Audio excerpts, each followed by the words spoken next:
Again, telling me that I had no right to talk to her, and he told her to push the ballot through. And prior to that, that same poll worker, a ballot came across the adjudication screen where this voter had voted for Joe Biden and the Green Party presidential candidate, and she gave the vote to Joe Biden. I also saw the ballots show up in the middle of the night. Also, I inquired about the tabulation numbers from the tabulation machine between shift changes. I was denied that information. We saw a lot of irregular things. This is not an anomaly. Just because all of us have different accounts of what we saw, that doesn't make them invalid. And to expect Secretary Benson to actually do something about it is foolhardy. To accept Dan and Essel to do anything about it would be foolhardy. So we're appealing to you guys to do something about it. Because if our elections aren't fair, then we have no republic left. It's a banana republic. We have nothing. And we don't trust the election process. Why do you think a lot of people don't vote? Because they feel it's a big fraud. So our claims are being dismissed. I mean, Secretary Benson dismissed us before she did any investigation. So clearly she can't be trusted to do her job.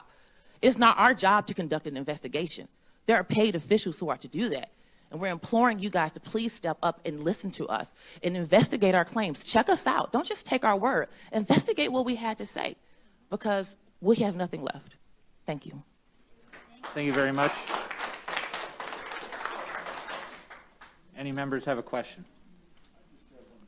Vice Chair Lucido, please. Thank you. Extremely insightful. All these accounts that you've indicated, and it's pretty clear. I mean, it doesn't seem like you're on the edge. You're sitting right here in front of us. Has any of these accounts gone to the attorneys that are representing the candidate or candidates? I did submit an affidavit. They are pursuing lawsuits, but we also need our Attorney General to investigate it, because ultimately it's her job to enforce the law. I agree. And if she doesn't do her job, we can't just accept that as, oh, I'm just not going to do it. You guys are lying. Thank you. Appreciate it. Thank you, Senator Lucido. I don't have any other questions. Thank you so much. Did you submit written testimony? Okay. No, I did not. No, I can, though. Please do. All right. Thank you. Thank you. Next, we have Monica Palmer, followed by Karen Cortis, and then after that will be Brian Panabaker. Ms. Palmer? Yes? Yes. Welcome to the Senate Oversight Committee. You have 3 minutes. Thank you, Chairman McBroom. Members of the committee, I appreciate the opportunity to speak to you. My name is Monica Palmer. I am the chair of the Wayne County Board of Canvassers. After the primary election, we had 76% of the Detroit absentee precincts unrecountable because they were unbalanced and unexplained. At that time, the Board of Canvassers issued a bipartisan resolution asking for an investigation of the election, and we asked the Secretary of State to assist in conducting the November election, understanding that there would be an increase in the absentee ballots that were cast. When we went through the primary election, I was asked as a canvasser, what happened? How did we end up with so many precincts out of balance? Was it fraud? Was it human error? And at that point, I didn't know, because I had never witnessed the process in person. In the general election at 9 p.m. election evening, I went down to TCF Center to observe. I was credentialed as a Republican challenger, but I did not challenge. I was there just to hopefully see some improvements while I was there. One item that I would like to point out to you, the ballot containers that the ballots are stored in, those are supposed to be certified by the Board of Canvassers. They have expiration dates on them, labels. As I was walking through the TCF Center, I located 5 ballot containers that had red labels on them that said do not use. Those were rejected by the Board of Canvassers because they were not secure. The last order that the City of Detroit placed for their ballot containers, the welds were not properly sealed on the back, and you can actually slip paper in and out of the back of those ballot boxes. Those absentee counting boards that used the red label uncertified ballot containers, those will not be recountable. 1 minute. 1 minute? Yep. The other thing that I would like to note, I did see an improvement with shift change for election inspectors. I think that was helpful instead of having people work the entire time and be very tired. As you're looking at policy moving forward, I would like to point out that Tuesday evening from 9 p.m. to 5 a.m. the next morning, the majority of the election inspectors who are working at the tables processing the ballots were idle for at least, I would say they were working about 2 hours of their entire shift.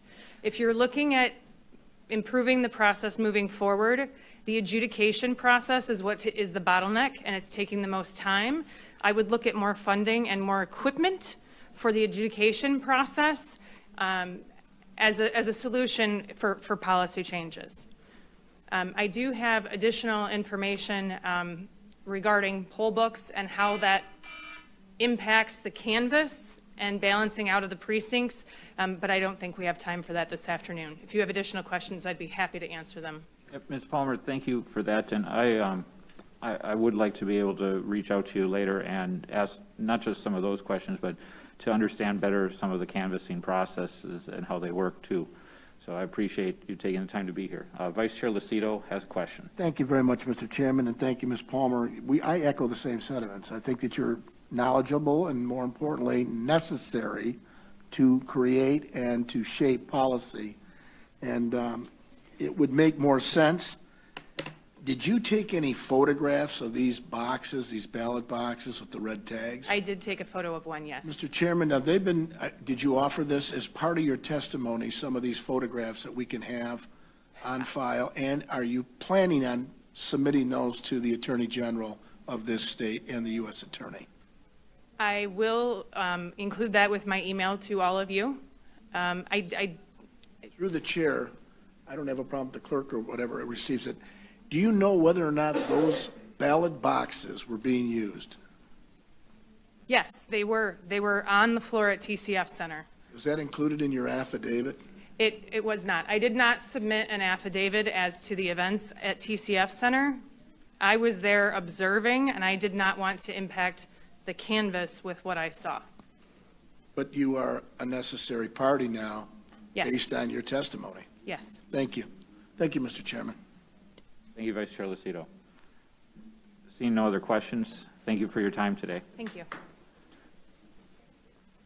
Next, I have Karen Cordes, followed by Brian Panabaker, and then a name that I'm absolutely not going to get right, I'm sure, but Hima Kolanagridi from Northville. So if you aren't sure if I pronounced your name correctly, it's Hima from Northville. Okay. Right now we have Ms. Cordes. Right. Welcome to the Senate Oversight Committee. You have 3 minutes. Thank you. First of all, I'd like to thank you for the opportunity to speak today. My name is Karen O'Brien Cordes, and I'm a registered voter from Novi, Michigan. On a sidebar, I'd like to say that I was so thrilled to work at TCF this year. I'm born and raised in Detroit. My father was a firefighter for the city of Detroit for 35 years, and I love the city. There's 5 points that I think are of interest that I'd like to present today. The first is I applied to be a poll worker weeks or months before the election and was told that they were full. So then I decided that I wanted to be a poll challenger because I wanted to work at TCF. The first thing in the morning before the work started on November 3rd, Mr. Baxter was speaking to the entire community at TCF, and I found it interesting when he asked for a show of hands of how many Republican poll workers there were. From my quick peruse of the view of the room, I saw no hands go up. And I commented to one of the workers that I was with, wow, that's a surprise. I don't see any Republican hands go up. So I thought that was kind of interesting. I then walked over to the tabulator machines and I watched one of the groups of 2 that were putting the votes in the ballots through the tabulator machine. As the ballots came up, they were rubber banded together in groups of 50 for a total group of 200 that were put through the machines. I counted the ballots, and the ballots that went through the tabulator machine were 196. So I commented to the workers, I said, well, that's kind of interesting because on the laptop, it showed 204 ballots that were counted. But on the tabulator, only 196 went through. So I asked the workers about that, and they said they didn't know why that happened. that they had to put some of them through twice, but they didn't know why, and that I would have to speak to a supervisor. I went back, that was on November 3rd. On November 4th, some of us were summoned to come back that they needed more workers, more challengers. So we went back on November 4th. On the afternoon of November 4th, I believe it was about 4:30 or 5 o'clock when the military ballots came in. And I was working with one particular table when I was witnessing the military ballots. And I found it highly unusual that every military ballot that was logged into the system had a birth date of January 1st, 1900. You have 1 minute. And nobody could tell me why the birth dates were 1900. When I went to challenge those votes, the supervisor at the table told me, and I quote, "We're not doing that." So I pressured her. I said, "I want this challenge. I want it noted in the laptop and in the poll book." And she said, "We're not doing that." And I said, "Well, I'm not leaving the table until it gets logged in one of them." So she wrote down in the poll book, "Karen Cordes is challenging this vote," and she said, because I told her, "is challenging every subsequent ballot hereafter." Okay. Any questions? So, sorry. So when you say they had a date of birth, was it always January 1st, 1900? Every one of them. Huh? Every one of them. January 1st, 1900. Okay. No explanation's been provided thus far? None. All right. Vice Chair Lucido. Ma'am, how many, how many did you count like that? At the particular table I was at, on the screen, I saw about a dozen. You counted those yourself? Yes. And in my affidavit, I believe I wrote down the ballot or the voter numbers, registration numbers. Did they have different names on the ballot, or? Yes. And these ballots came in, they were all in envelopes, military ballots. They had been logically mailed back. And I found it interesting because they were all in pretty stationary envelopes. And I thought, oh, well, maybe our military gets gifts from their families or friends of stationery, because every one of them was in really cool looking stationery. But they were different? Yes. Thank you. So when you mentioned that you see ballots, and you see signatures, names, date of birth, you're not actually seeing those on the ballot, right? You're seeing those on an envelope. The date of birth were on the laptop, on the screen. Okay. So at the tables, they had a laptop set up over here, and in the corner, there was a larger screen that we could view what was actually on the laptop screen. But I just want to be clear, I mean, those pieces of evidence are not actually on the ballot itself. Okay. Any other questions from members? All right. Thank you so much for your time today.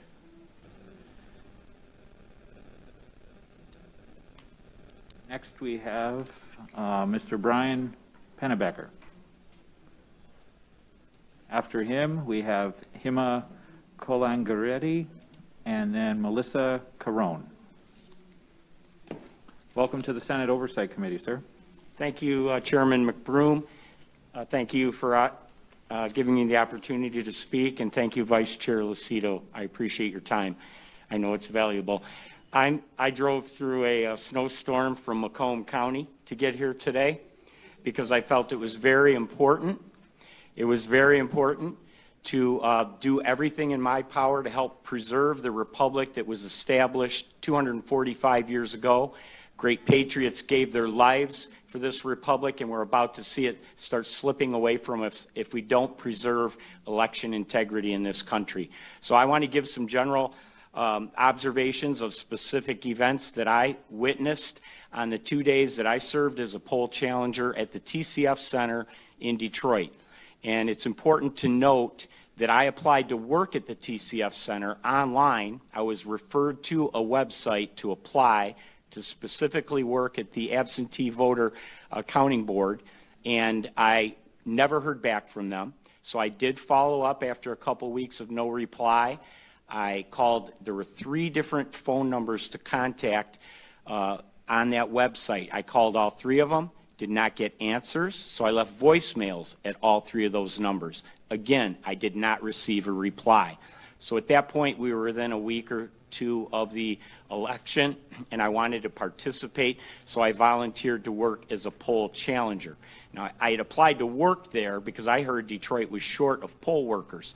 Obviously, that wasn't true, or else they saw that I identified as a GOP with the GOP party, so they never returned my calls or responded to my application. So that initially I found concerning right off the bat.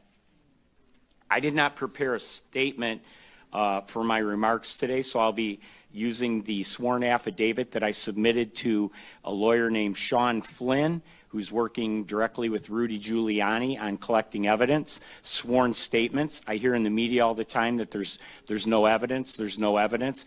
We met in Macomb County about 3 weeks ago with Sean Flynn at one of the GOP offices, and he walked out of there with a stack of sworn statements. Statements that, you know, you're familiar with the fact that people made these statements under oath and under the threat of perjury if they lied or were misleading. 1 minute left. Okay, so 2 of the main observations that I witnessed at the TCF Center on both the 3rd and the 4th when I was there, when I got down there on the morning of the 4th, I went back for an additional day because I witnessed so many irregularities when I was there on Election Day on the 3rd. Immediately upon walking in, I ran into Randy Bishop, and Randy owns the radio stations. He's very IT savvy. He said, "Brian, I was here all night. What's going on here is unbelievable." He said, "Let me show you something right now before I leave." So he walked me over to the high-speed scanners and tabulators, and he said, "See all these Ethernet lines running out of the tabulators? They're all bundled together as they accumulate, and then they're all connected to these routers, and then they all go to the main computer." He said, "These are all hooked into the internet, and that is illegal, and it should not be happening because it opens them up to hacking." So I was aware of that immediately when I got there. That's 3 minutes. Can you put your rest of your remarks in writing for us? Absolutely. Okay, thank you for your time. Appreciate it. I'm sorry that we're trying to keep moving. Any questions? I understand. Okay, thank you. Thank you for your time today, sir. Thanks, Brian. Next, we have this name that I'm doing very poorly with, Hema. Oh, Hema, welcome to the Senate Oversight Committee. After her will be Melissa Carone and James Danley. Hema, welcome to the Senate Oversight Committee. Can you tell me how to say your last name correctly? Kolanagi Reddy. So now everybody else can know. The moment I saw you holding on to that card, I'm like, that's me. That's got to be me. Well, you have 3 minutes, so thank you. Thank you. Thank you for giving me this opportunity to speak. This is my first time doing this as a poll challenger at TCF. As an immigrant to this country, as you can tell, we had great respect for America, the elections here. We always thought it has a lot of integrity, whereas the countries we come from, a lot of things happen. But all of that changed the day I went there. Like I was at TCF on both the days, 3rd and the 4th. 3rd was pretty much the same monotonous stuff going on, nothing much to note, other than occasional ballot challenging. But the next day is where I noticed a lot of issues. There was a group of people who were like agitators who were trying to get GOP people in trouble. And from my skin color, everybody assumes that I'm a Democrat. And so they just kind of come to me, and one of the ladies was thinking that let's get these MFs out. And I'm like, MFs who? Like, because she thought I was a Democrat. Then when I pulled out my tag, she looked at me and she's like, "You're on the wrong side." I'm like, how can you say I'm on the wrong side? I pick whoever I want, right? Because this is a free country. But then I noticed that they were going and getting all the white male Republicans out by, just kind of sheer intimidation, just saying, "Oh, your mask flipped, you're going to get people killed," like you heard from so many other people. And then what I did was I got trained by both the MIGOP and Election Integrity Fund. So I went to Tim Griffin of Election Integrity Fund and I said, "Can I have my nonpartisan credentials?" And then when I got that badge on, everything changed. Like people just looked at me differently. I was looked at with a lot of hostility when I had the GOP tag, and now that I have a nonpartisan tag, I was respected at the counting boards. I was respected by the Democrats and the ACLU. And in fact, I was able to even help some of the GOP people from being escorted out by putting myself there and asking why they were even being escorted out and arguing with these people. But the whole environment was so hostile and condescending. And a lot of people have talked about the ballots that were not in the poll book or the system. And I was at a table which had a full stack of this file which said not in EPB/S, which is poll book or system. They were scanning and manually entering them, and the signatures on those sleeves were exactly alike, like a bar graph. And then they were sequential ballot numbers. They started from 2232, and sequence was something that threw me off. I'm like, how does that happen? And most of those people were from the Goddard Street, and they were being entered manually. So those were the observations that I had. I had all the details, the last names and everything. I gave the affidavit to the Election Integrity Fund.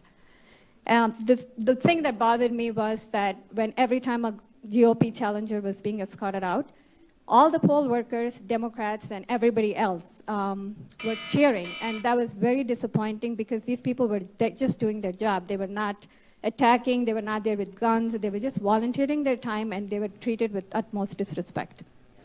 Thank you for your time, your testimony. Could you briefly go back to just a few seconds ago? You mentioned how you saw some ballots that were sequential, and then you described them somehow, and I missed the phrase that you used. Where they came from, I think you mentioned? Yeah, it was from Goddard Street in Wayne County. Garden Street, okay. Yeah, and they all had sequential ballot numbers, and they were being manually fed into the system. Okay, thank you. Any other members have a question? Okay, thank you so much for your time. Thank you. Next, we have Melissa Carone, followed by James Danley, followed by Bobby Tenorio. Ms. Carone, welcome to the Senate Oversight Committee. Hi, you have thank 3 you. minutes. Thank you. My name is Melissa Carone. I am a resident of Wayne County. I have a background in IT and cybersecurity. I was contracted by PDS staffing to work with Dominion voting systems, assisting with IT at the TCF Center. I started work at 6 a.m. on November 3rd, and I worked until 5 a.m. on November 4th. I returned to work at 10 a.m. November 4th and worked until 2 p.m. November 4th.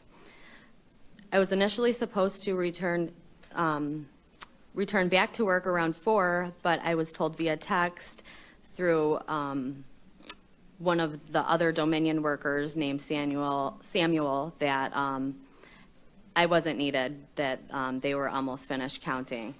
I wasn't going to mention this, being that it has been mentioned numerous times. I'm going to. I was initially supposed to be working. I was initially supposed to be working at the Department of Elections. That was an order from Dominion Voting Systems. They told me that I would be parking in a parking lot and I would be shuttled in through a shuttle. I called my mother and I told my mother about this, and my mom said, no, absolutely not, you're not doing that. I also had a concern about that because I do have two small young children at home and I needed access to my vehicle. What I witnessed at the TCF Center was complete fraud.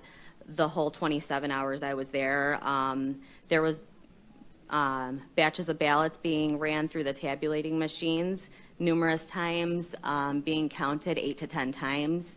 I watched this with my own eyes. I was there to assist with IT. These people on night shift, I had 4 people on night shift that I've known. One of them I've known for over 20 years. He approached me and said he had absolutely zero training whatsoever, contradicting 100% what Daniel Baxter claims, that they had so much training. He said they had zero. I watched. These people had no idea what they were doing. Okay. Also, the adjudication process, I witnessed numerous people walking up, claiming they were both Democrats, saying they were sitting together, judging ballots all night together, all day together. I witnessed it all. I was on the main stage with all of the city officials. Daniel Baxter was in on the whole thing, and I am under the impression 100% that at least 90% of those workers were all in on this. There was not a single ballot the whole night, the whole 27 hours I was there, that I saw that was for Donald Trump. Not one, not a single ballot. That is scary. There is no reason for that.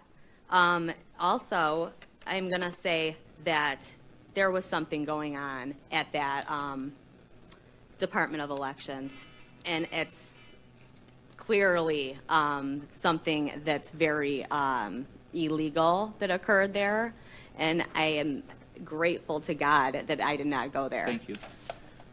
So, Vice Chair Lucido has a question. Sure. You were employed by whom to do what? Okay, so I am a freelance IT worker. Okay. I was employed by PDS, P as in Paul, D as in David, S as in Sam, staffing, to assist with IT work for Dominion. At The software TCF, company. Dominion Voting Systems, correct. I was with Nick Atanamagis. He's Why were- my manager. And I apologize, but this is very, why did they feel that they needed to have assistance there for the software? So a couple people have asked me the same question. I cannot answer that. These people were very secretive, and I will say that these people were very, very secretive and just really pushy. Never did I ever admit I was a Republican to these people. The comments that they were making were disgusting. Regardless of Republican, Democrat, Independent, Green, doesn't matter. I'm getting right to the heart of it. What was the instated purpose that the software company needed to have the assistance of support staff for IT? I believe that it was because Nick and Samuel, that are permanent employees of Dominion, Nick is a part owner, that they had to be together on the stage working together, so it looked like they had assistance with IT. Now, I was also not allowed to wear a badge or tell anybody who I was working with. That's fine. So your opinion that it was them that needed to be there, you don't know anything that was contractual, you don't know if there was anything that was going glitchy, which means that there was... Oh, I know of a lot of stuff that... But my question is, factually, which Yeah. means today, as you sit here, is there anything you can tell us Yes. that was happening with the software where Nick and Okay, so Samuel had to go assist in this? absolutely. What was that? Okay, so Samuel was missing for about 3 hours. When he returned, I said, "Where were you?" He said, "I was at the warehouse." I said, "Where's this warehouse?" And I said, "Is it an Amazon warehouse? I don't know. What kind of warehouse is it, right?" And he said, "We call it the Chicago warehouse." And I said, "Okay, so it's in Chicago?" Because they're from Colorado. I said, "So it's in Chicago?" And he said, "No, Melissa, it's in Detroit. We call it the Chicago warehouse." I said, "Okay," and I just walked away. But there was something very secretive that he was doing. There was also they said a big data loss right before they sent Samuel to this warehouse. What time was that? That was when Samuel went to the warehouse. That was approximately, it was in the afternoon. I believe it was around 2 or 3. Is that on the 3rd or the 4th? The 3rd. Thank you. I'm okay. You have written testimony for the chair? I have my And the second committee? affidavit, and I have what I was speaking off of just now. Could you send that to us, please? Absolutely. Include your phone number if you could, in case we Absolutely. have questions. Thank you. Thank you, Mr. Vice Chair. Before you go, please. Sure. I have a question. When you testify about ballots being counted multiple times, what are you basing that analysis that they were counted multiple times? Okay, so, I'm sorry. So the tabulating machines, when a ballot jams, it puts up an error. It'll say discard or recount. So when it puts up that error, when a jam occurs, the correct way to go about it is to discard the whole batch, take the ones that have already been tabulated, put them back into a pile, put the one that jammed on top, and then discard the whole thing, and then rescan them. They were not discarding. So they were just rescanning, counting ballots 8 to 10 times, just recounting them. They had absolutely no idea what they were doing. So you're saying that they were literally opening up the box, taking the ballots back out of the box, and then sending them through again? No, they Okay. were just taking, I wanna be clear on this. okay, so when a ballot was, when the error came up on the PC in front of them, and it said that a jam occurred, I would go try, because it happened so many times in the 27-hour period. Each machine, it did it between 2 and 3 times an hour. So, because these were folded ballots, they're mail-in ballots. So when it occurred, and then it threw up the error, discard, rescan, as I just stated, you are supposed to take the problem ballot that got jammed, put it on top of the whole pile, discard it, because that's why the option is there. If you do not discard it, it is recounting it. So they would take the ones that were, say ballot number 25 had an issue. You had already went through 24 ballots. So you're going to put them back all in a pile, and you're just going to rescan it. So it's counting those 24 again, instead of discarding those 24 and restarting. Oh, but that's what I was trying to ask. I mean, so they're literally taking, Did I answer correctly? You're saying that they're taking ballots that already went through the machine, taking them and scanning them a second time. That's absolutely what I said, yes. So help me understand, because I haven't worked in AV counting center. I've been to my precinct, and when our ballots go into the tabulator, there's no access to them after they're accepted. I mean, they go into a sealed box. There's no access these ones, to them. no, I've heard that too from other states, that they do drop directly into Right. a steel box. No, the steel boxes were behind them, which I could say a lot about that too, but I won't. But they were using those for barriers for the poll watchers so they couldn't get close, the steel boxes. But no, they were 100% in the counter's hands. This whole process, they were allowed to do whatever they wanted to do. Nick and Samuel that worked for Dominion, they were on the stage.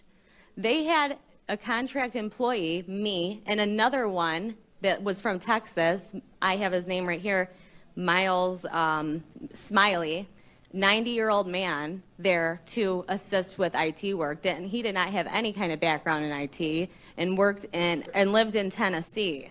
So this man was just walking around aimlessly. I was really the only one running around like crazy helping these people. Thank you for that clarification. I'm not aware that it. No, and they were the machines responsible. The machines I've been exposed to don't work that same way, so I was just checking in on that. Senator Tice. So I'm trying to figure out the whole line of everything here. So you were trained to work with the equipment and the tabulators themselves? Correct. And they were going to send you to the Department of Elections? Initially, that is So where do I they was have scheduled. Tabulators at the Department of Elections? That's the main question here, huh? Because I was trained on the tabulation and adjudication process, and how many people just came up before me stating that they saw people walking in and out of that Department of Elections with ballots. Okay. As I And- stated, I was not supposed to even talk about this today, And but then I'm going as they're to. scanning, they have a pile of them, they're putting them through a scanner, and the pile, once it's gone through the scanner, is still fully accessible to the person Absolutely. who's doing the count? Absolutely. Okay, thank you. They could scan them 50 times if they wanted to. Any other members have a question? Senator Lucido? Yeah, Senator, this is interesting. You were trained to oversee tabulators. Is that what you told us? I was trained to assist with IT In tabulators? and the adjudication process, correct, sir? Who trained you to use Dominion. your technique on the tabulators as it relates to the IT? Dominion. Dominion did. Was it their representatives that came to the TCF Center? It was the owner of Dominion, Nick Economagnis, that came to the TCF Center, which is extremely insane because he's like the top of the top with Dominion, which is he's missing. When did you meet with him at the TCF Center to get your training? Okay, so my training was in Allen Park at the hotel they were staying at, right off of Southfield Freeway. It was November 2nd for 1 hour. The day before the election? November 2nd, correct. The day sir. before the election? Yes, sir. 1 hour training. Was it done by video or was it done with a tabulator? It was done with a tabulating machine and an adjudication machine in a room, in a conference room, and all we did was walk around it and nothing. We were given a binder, I have it right here, from Dominion about all their image cast, about how their software works. I have every Dominion employee here. I have the ones that were at How many were with the you warehouse. in this? How many? 5 total. 5 total. 2 contract employees, 3 permanent employees of Dominion. Let me just say this, there was 1 permanent employee of Dominion. She went by the name of Danielle. Her real name was China, which she told me later. She's the one who told me Nick was a part owner, which was confirmed later on. She was acting very bizarre the whole night, would start crying, would start saying she couldn't handle being there. Okay. I saw the van come in at 4:30 full of ballots. That she left an hour before that, had someone pick her up. Thank you. Mr. Chairman, as long as we get her testimony, I would be intrigued to look at whatever you have Absolutely, through the chair. absolutely. Thank you. Thank you, Mr. Vice Chair. Thank you. Hold on. I have another question for you, ma'am. Please. Please. Vice Chair Irwin has a question. Thank you. Thank you, Mr. Chair. If I were to take a ballot, an absentee ballot, and I were to run that through a machine multiple times, and that ballot were to be counted multiple times, is that machine going to reflect those votes in the vote total at the end of the day? And is that ballot going to be recorded in the poll book 8 times or something? I mean, what's the... Why do you think the poll books were so off? Well, they were off a little bit less than they were in previous elections, so unless your allegation is that... They were off, 100%. Excuse me, members of the audience, please respect the... Sorry, I mean, you the asked me a witness question, and- what do you expect the answer to be? I was hoping for an answer, but I don't think I'm going to get one. Excuse me. I couldn't hear what was going on because too many people talking over each other, so if you could please, Mr. Sure. Vice Chair, finish your line of questioning. I'd like to hear the end of it, please. That was the end of it. There was just one question, which was that, you know, if this were to happen, it would show up in the tabulations being off. And we know... They were off. Do we know to what extent that they're off? They were off. Right, yeah, we know that. So why are you asking, what are you asking me? I'm trying to ask you if Sir, someone were to... Go ahead. If someone were to go and run the same ballot over and over and over again, that would end up showing up as a massive discrepancy, right? Did I We've say added up the somebody took a discrepancies. ballot and ran it over and over and over again? You Just did- one ballot? Or a batch of 50?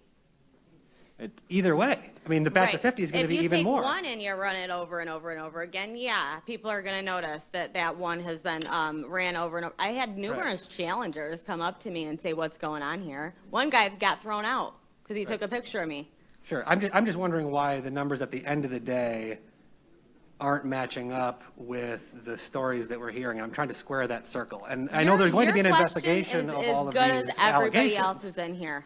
Yeah, there's Why going to be an isn't it investigation why of all isn't it this, and we're matching going to look up? into all It's these not details. matching up. Ma'am, Everything ma'am. that happened at that TCF Center was fraud. Ma'am. Every single thing. Every avenue was Excuse me. taken to commit it. Please. Appreciate your passion, but he feels his question was answered. Appreciate that. I do have one additional follow-up. Sure. You mentioned observing ballots arriving Yes, sir. late. Do you have knowledge of where they came from? I cannot say that for 100%. I do not know 100%. Okay. Do I assume where they came from? Absolutely. Okay. Thank you. You're welcome. Senator McDonald, thank you. I'll be brief. Your testimony was very compelling. So I just want to go back to what I asked Senator Colbeck. Where is the Department of Justice in this? I mean, without arresting it, I mean, are they even looking into it? I mean, your testimony is unbelievably compelling. So I'm just wondering, where are they? Okay. Your question is as good as mine. So I did call the FBI on November 5th, and Okay. I spoke with a woman for at least 40 minutes. The phone disconnected. She had all my information. She never called me back. I had to call them back. I haven't been contacted back since. Well, you would think that, did you contact anybody from the Trump campaign? Oh, yeah. I've been Wouldn't they talking to have a attorneys. pipeline to the Department of Justice? Well, I mean, I've been talking to attorneys. What I said just now regarding the Department of Elections and how I was scheduled to work there, that is coming out. That is coming out. That will be coming out next week. There's a lot coming. I was not even supposed to talk about that, but a lot of people mentioned it. So you know what? I'm going to tell you guys about it because this is fraud. okay. And there was fraudulent activity occurring there. Thank you. Your testimony was excellent. Thank you. Thank you. Thank you, Senator. Thank you, ma'am, for being here. Next, we have James Danley, and he'll be followed by Bobby Tenorio, and then Austin Kreutz.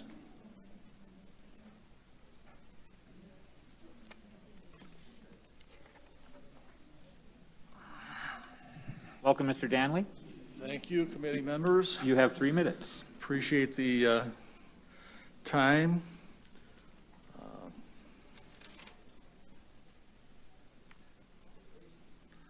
Well, I'm trying not to waste it, but I want to see what kind of time I got here. Okay, it's items that occurred during the election and subsequent counting process. My name is James H. Danley, and I was a poll challenger at the TCF Center on Tuesday 11/3 and Wednesday 11/4. I've signed and submitted a 13-page affidavit to those items which I witnessed personally. The following are only a few of the most egregious items witnessed. I was not allowed to perform my job, and from what I observed, were any of the GOP challengers in accordance with Michigan laws. We were constantly prevented from getting close enough to see what was going on with the respect to the ballots. Procedures were not being properly followed. When we brought these to the attention of the supervisors, our concerns were dismissed and ignored. We observed ballots being backdated from 11/4 to 11/2, and data being entered into the computers for these mail-in ballots. Poll workers were entering ballot information from new mail-in ballots, including dates of birth of 1/1/1900, into the electronic poll books and processing those ballots for tabulation. The information wasn't in either the electronic poll book or the paper supplement book prior to that. There's been lots and lots of reports after the election counting process. First of all, I did email a copy of what I'm reading from to each of the Republican senators and the House of Representative members. So I'd be happy to provide this to you. Dead people were voting. I sent a website to that effect, and the list that they had up to that date was 17,327 randomly checked Michigan voters that were registered for voting and were above the age of 80. Every name on this list has voted in the 2020 election. Check for yourself, and has also been found in one or more of the obituaries online. This is the most important election in my lifetime, and I think the most important election in the history of our republic. Every legislator, whether seated in the House or the Senate, whether Democrat or Republican, took an oath to defend the U.S. and state constitutions of the U.S. and Michigan against enemies both foreign and domestic. Time is of the essence, and now is the time to fulfill that oath. Despite what the media is telling everyone, there are mountains of evidence that voter fraud occurred on a massive scale, the likes of which we've never witnessed in the country. 30 seconds. For those politicians that say we have to tighten up the election process relative to mail-in ballots for future elections, you admit that there are problems, and you propose to fix those problems sometime in the future. I and millions of Americans say no. You must fulfill your oath and do your duty to the citizens of the state and country now.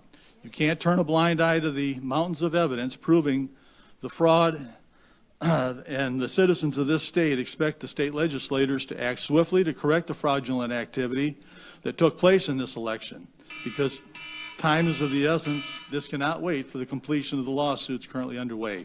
Thank you, sir. I did submit this to each of you. I would appreciate it if you would go through it thoroughly, read the articles that I've attached to it, Thank you, sir. and we appreciate it. Thank you. Any questions? No. The committee will go at ease for 5 minutes.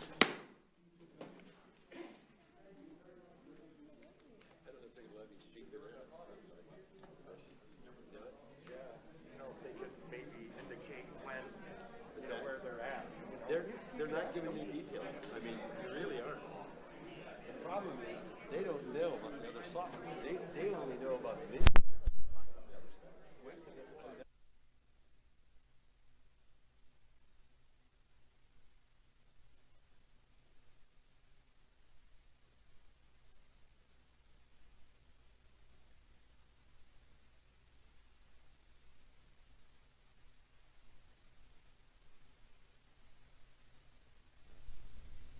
That was about almost just over 2 hours, I guess, of initial testimony. We are live. If you're just now joining us, we are in Lansing, Michigan for the public discussion, the Senate oversight hearings here in Michigan in regards to the 2020 presidential election. Before we get into a recap of what we found out, we do want to make sure that we let you know that all of this is brought to you by our friends Mike Lindell and Lilith. Philip, we are so thankful to have Mike and MyPillow.com a part of this team here at Right Side. Yes, and please use our code RSBN at checkout at mypillow.com to get a huge saving.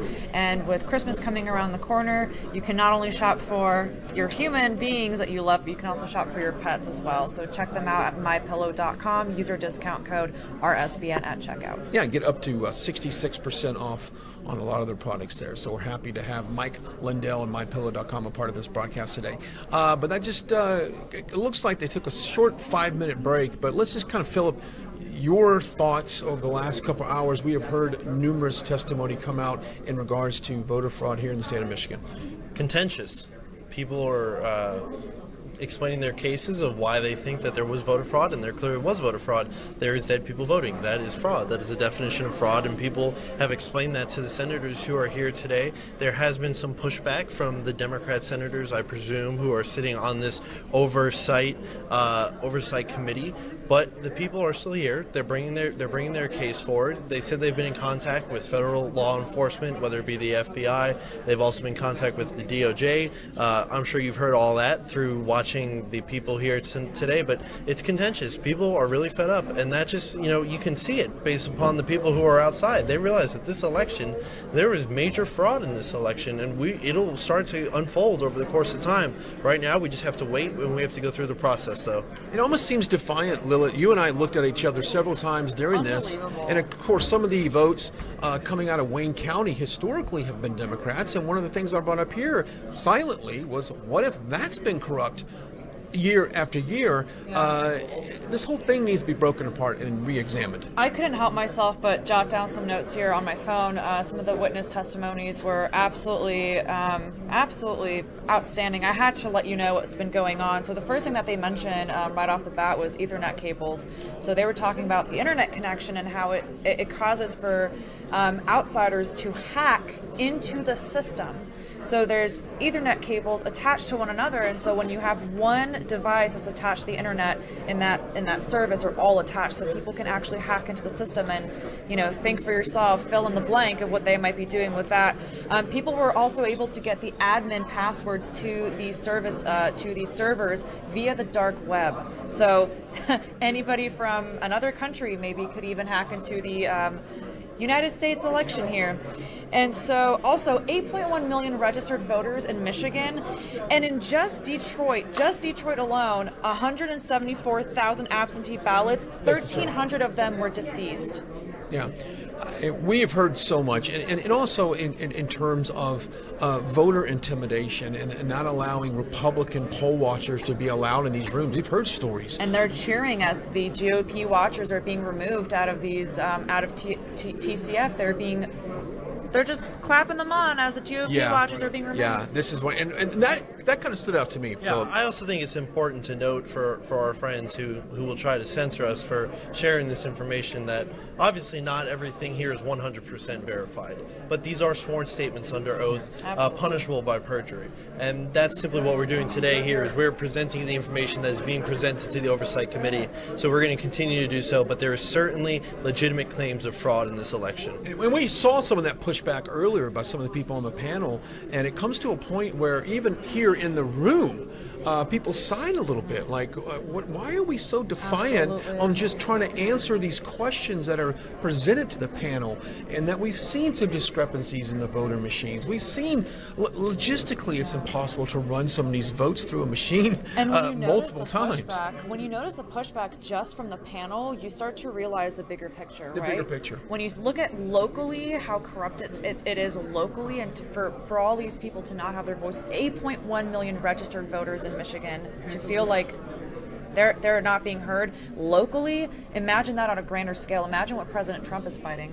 Absolutely. And of course, President Trump has been active in our broadcast as well. We posted the live stream here, and of course we want you to do the same. You can tag a friend, share this live post, because I think it might get interesting on the other side of the table. I do want to mention that outside there are several supporters, so you probably see them through the windows, And guys. it's freezing out there. It's They've freezing. been out there since 9 and they a.m. have been very vocal into the window, stop the steal. And I think that perhaps they're listening to this broadcast outside, so they're getting all the information in this room. Now point out at another floor, there's an overflow room here as well. So we got about 45 to 50 people here on the floor. But if you're just now joining us, we are here in Lansing. Of course, this is a part of the Michigan public hearing. We've heard, I was in Pennsylvania, very different scene there, Philip. I was about to ask you, it was a how very was different that? scene there in Pennsylvania. It was almost in a very encouraging environment where everyone wanted to find the truth. And I'm not talking about just echoing a sentiment here. It's they wanted to find out what was going on.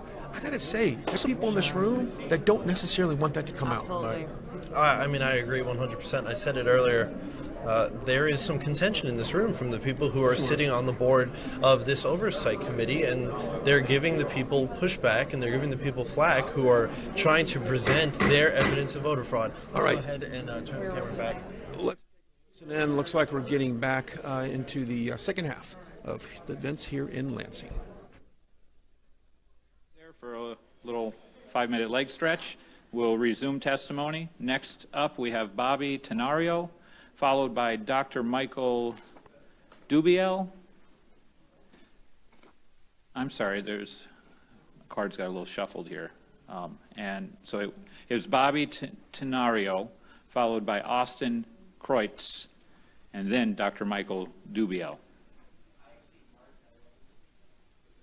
Oh, my mistake. You're the first one who marked that, so I hadn't even been looking at that box anymore. So, Austin Kreutz, are you available? Austin Kreutz.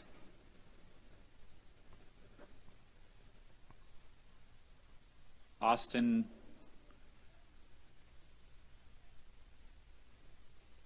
After him will be Dr. Michael Dubiel, followed by Michael Halls or Halves. Anyone seen Austin Kreutz? Is Dr. Dubiel available?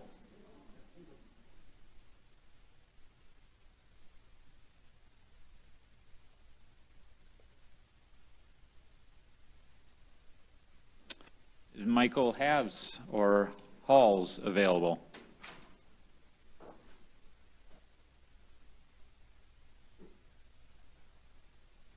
It might be Haynes. Yeah, it could be. Jacqueline Zaplinty or Zaplet? It definitely starts with a Z.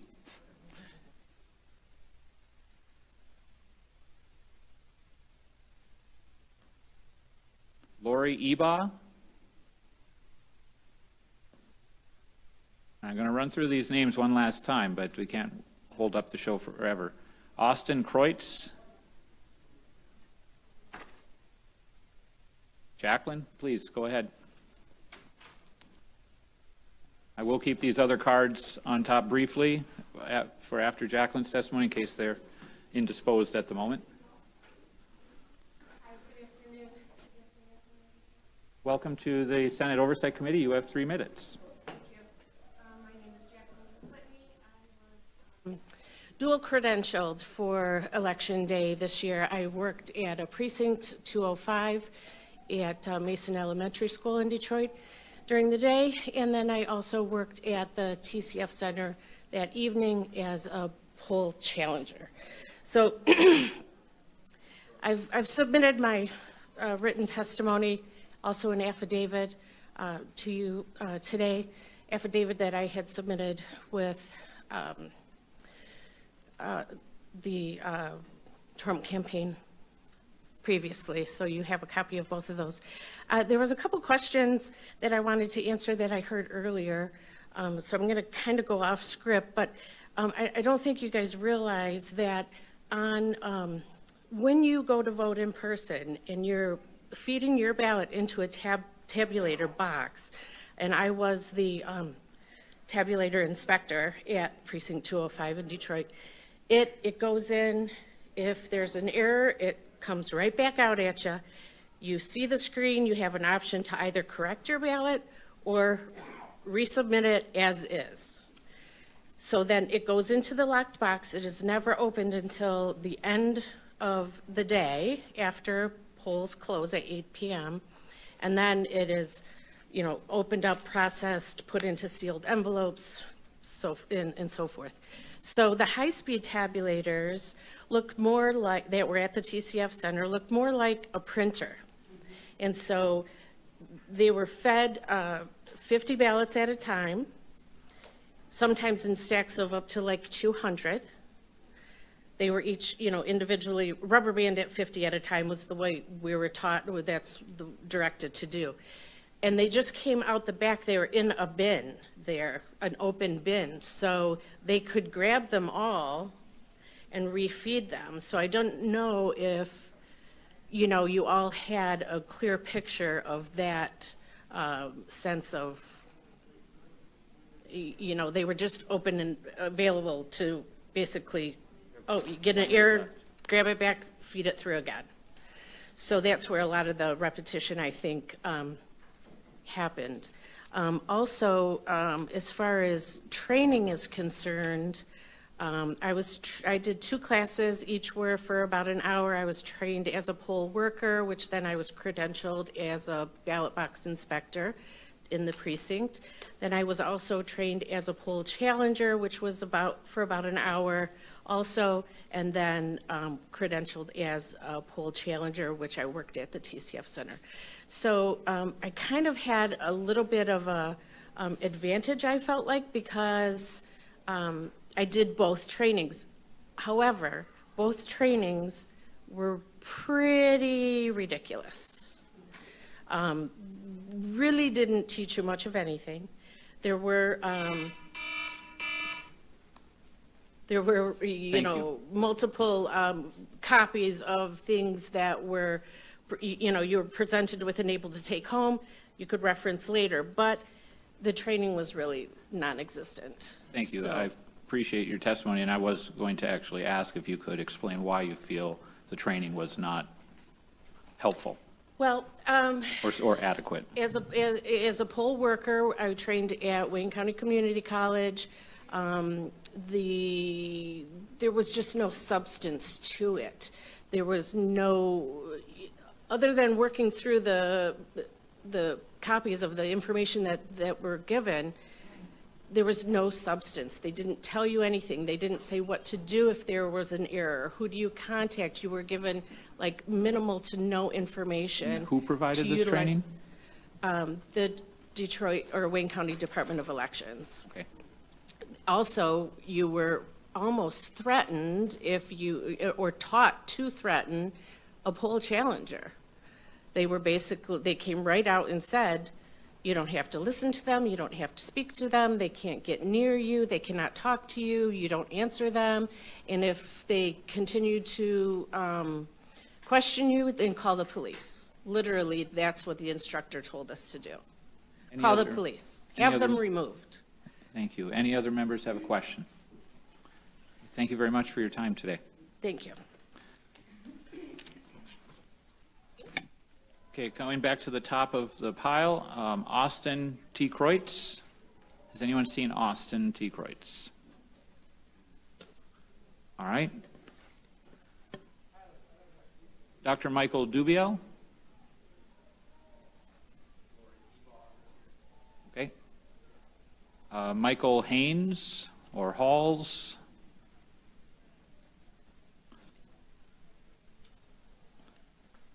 Lori Eba, please come on up. And then on deck, we will have Braden Giocabazi and Andrew Miller.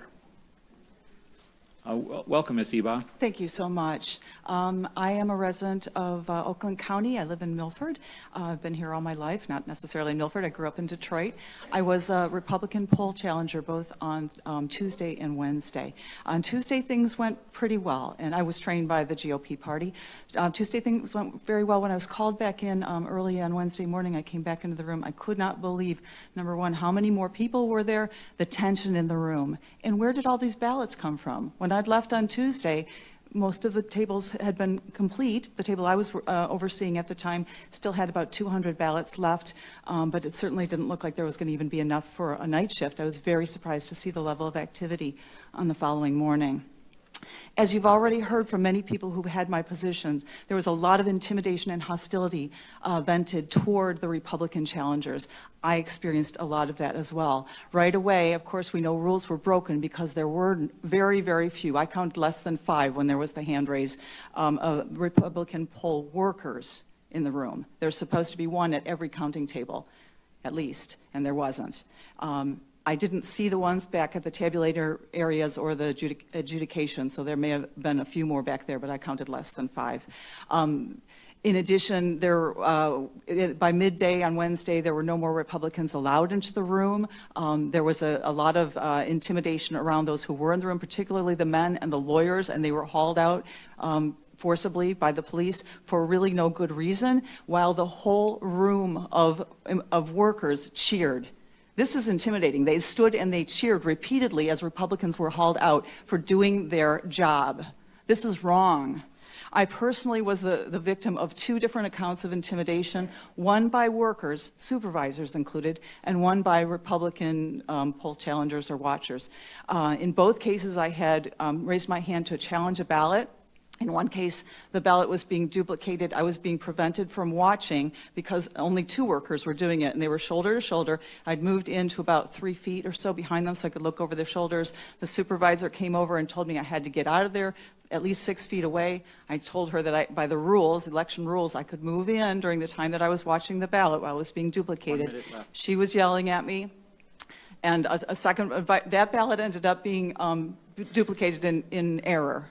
We got a high enough supervisor to stop that. The second time I was surrounded by Democrat challengers who, again, were yelling at me, calling me a racist, telling me my mother didn't love me, all kinds of, stupid but meant to intimidate things.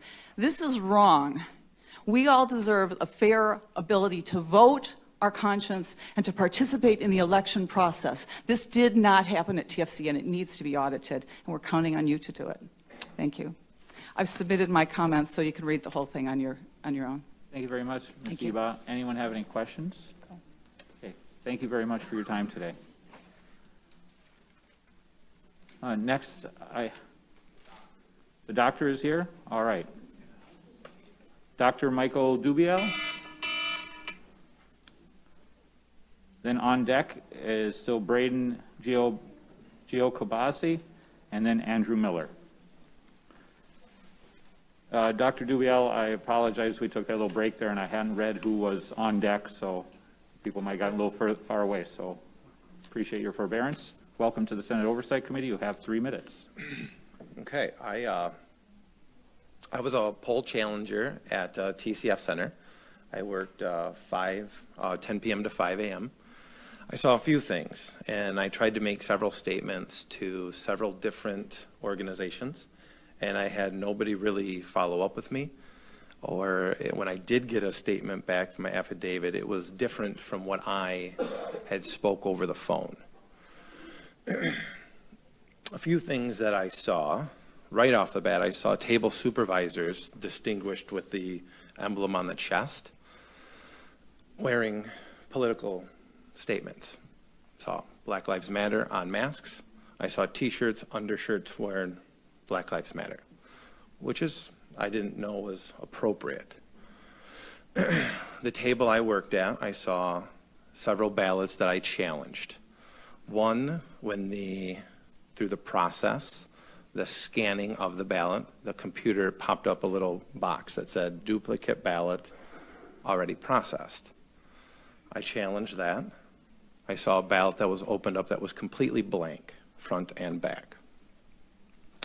At the end of the night, I asked my table supervisor if our numbers matched and if it reconciled. She said it did. And then she told me, we decided to take the ballots that were challenged, the provisional ballots, and they will be tabulated. She told me the tabulator ultimately uncovers errors with ballots, that they would be spoiled by the tabulator. And I thought that was interesting. And I asked her again, and she assured me that tabulator would correct the error. And that's interesting because when I gave that statement over the phone, that was never put in my affidavit. And I have yet to make an affidavit because I tried to give it to a couple of people and nobody's followed up with me. Or if they followed up with me, it was inaccurate information. 1 minute left. Okay. And to me, that's a big deal. I also saw the ballots being dropped off about, I don't know, 3:30, 4 o'clock in the morning. I was actually standing next to the lead attorney, and we were all talking about why are these ballots showing up as late as they did. I thought that was interesting. Those were the main things that I saw. When I first arrived, this was interesting as well. I was wearing a mask, and I was fidgeting with it because it was itchy. There was a gentleman who was a table supervisor. Again, he had the emblem on his breast. And he basically called me a bioterrorist. He basically said I was killing people. We're in the middle of a pandemic. And he was going to kick me out if I continued to itch my face because I was wearing an itchy mask. And I kept on trying to ask him, does everybody have to have this standard of wearing a mask? Because I saw numerous workers not wearing masks properly. Eventually, as he called me an agitator, I pointed to a gentleman. I said, does he have to wear his mask? And he didn't respond to me. And I wanted to stay in there because he told me he was going to arrest me because he identified himself as a Wayne County, working for the Wayne County Sheriff's Department. Thank you. I would like to know about the ballot that you said you saw that was blank. Mm-hmm. Do you know what the disposition of that became? What do you mean, the disposition of that? What happened to it? It was put in the folder to be tabulated, and it was ran through the tabulator from what my table supervisor told me. But it was blank, so. Mm-hmm. Okay. She said then the tabulator would uncover that, and then it would be spoiled at that time. I see. Mm-hmm. And then there was another ballot that you challenged specifically? Absolutely, because when they scanned it, the little window popped up on the computer. It said duplicate already processed. So what happened with that? So Do you know they that? initially put it into the provisional ballot folder like they should have. Okay. And I thought that was great. And I was like, awesome, we got a process that's working here. And then when I went up at the end of my shift, because I was told there was going to be reinforcements. So I left at 5 a.m. It was a long day. And I'm from Grand Rapids. She told me that all of the ballots in the provisional folder would be taken out and put into the folder to be tabulated because the tabulator would uncover the error. The tabulator would find out that this was a duplicate ballot. And I asked her that twice because I was under the impression that the tabulator is a counter.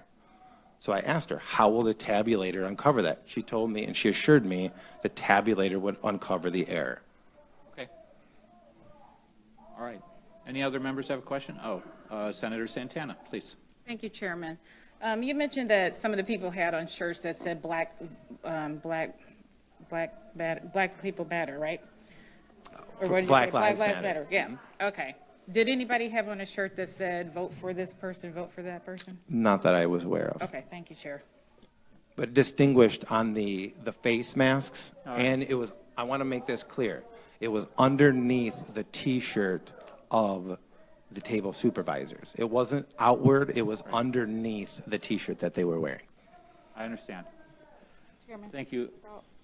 With all due respect, I mean, there's a sign right here that says black votes for Trump. So, I mean, I don't believe that, I don't believe that there is a statute that prohibits the wearing of non-political candidate shirts, so it may, so now, on to Senator Tice, please. Thank you very much. So thank you for your testimony today. I have a question about, you said between 3:34, you said that there were ballots that came in late. Can you tell me what it is specifically that you saw that came in? Were you outside and you watched the truck and you watched them unload, or were you inside and watched them bring in the ballots? What was your... Well, I was inside the TCF Center, and I Okay. watched them bring ballots in on carts, boxes of ballots. So they were like open boxes where you could see the ballots in, or you Yeah, saw them? they were no different than the ones that were already there. And then what they did is they put them out, and so there was a center raised stage, and then they had tables off to the side, and they would put the ballots off where they were already picking up the ballots, how they were doing normal business, right? I was under the impression that all of those should have been segregated and separated. Well, they weren't. They were put right up there, and then the person or the people that were running the election process basically encouraged the table supervisors in the tables to come up and get work. That's how they were describing it. Come up and get work. Come up and get work. So those ballots, they were running ballots. Thank you. Senator Tice, did you have more questions? Or? Just one more. Did you have any idea how many there were, or do you have any way of knowing? Yeah, so the attorney that was there, or the counsel that was there, we were all trying to take a rough estimate, and it looked like there was maybe 60 boxes of those ballots, and in each one of those sleeves or boxes or whatever, there could have been hundreds of ballots. So we're thinking maybe several thousand, tens of thousands. I'm not sure the exact number. Because who knows how stuffed they were? Who knows? But I definitely saw those ballots come in. Absolutely. Thank you. Yeah, thank you. Do you have any idea where anybody say where all this came from? No. All right, And I left my table to go over there because I was curious about that. Okay. Senator Lucido?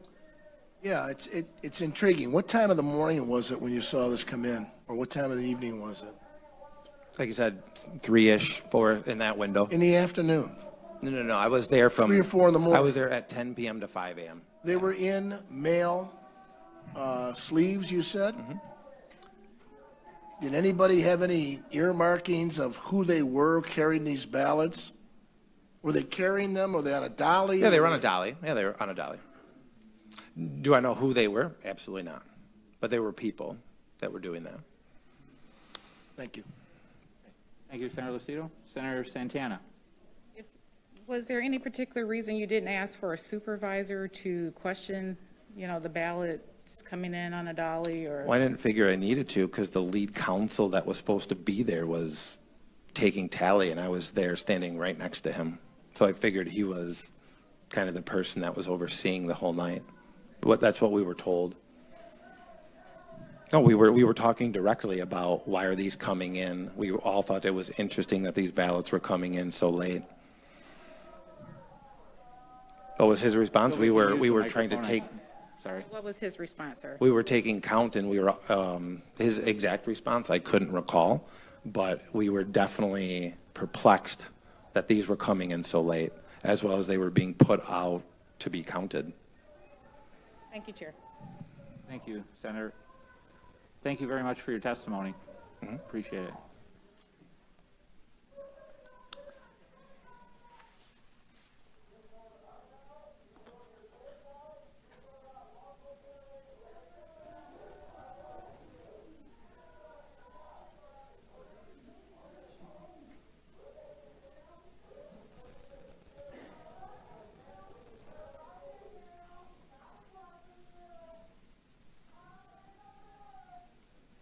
I have a large stack of cards yet to go through and would very much like to provide this opportunity for those who've taken the time to be here. If there is somebody here who has some credibility with the crowd and has the opportunity to share with them that their disorder is only disrupting what they're trying to accomplish, I'd appreciate you taking that time to do that. Otherwise, I'll have to be forced to adjourn the meeting if it gets so difficult to hear anymore. So we'll continue. I'm not stopping the meeting at this point. I'm just suggesting that somebody suggests to the audience outside that they are disrupting the meeting in here, and it will cease if they can't control themselves. Do you think that we can control an audience by one person or a couple people going up there?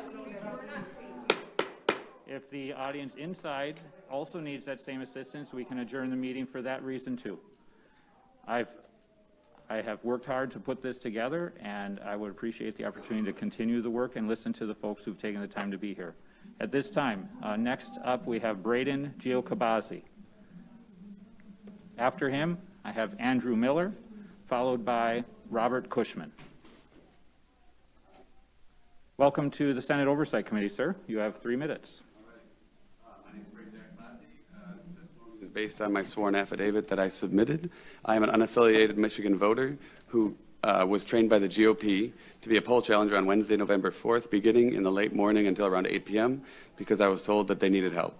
They were understaffed.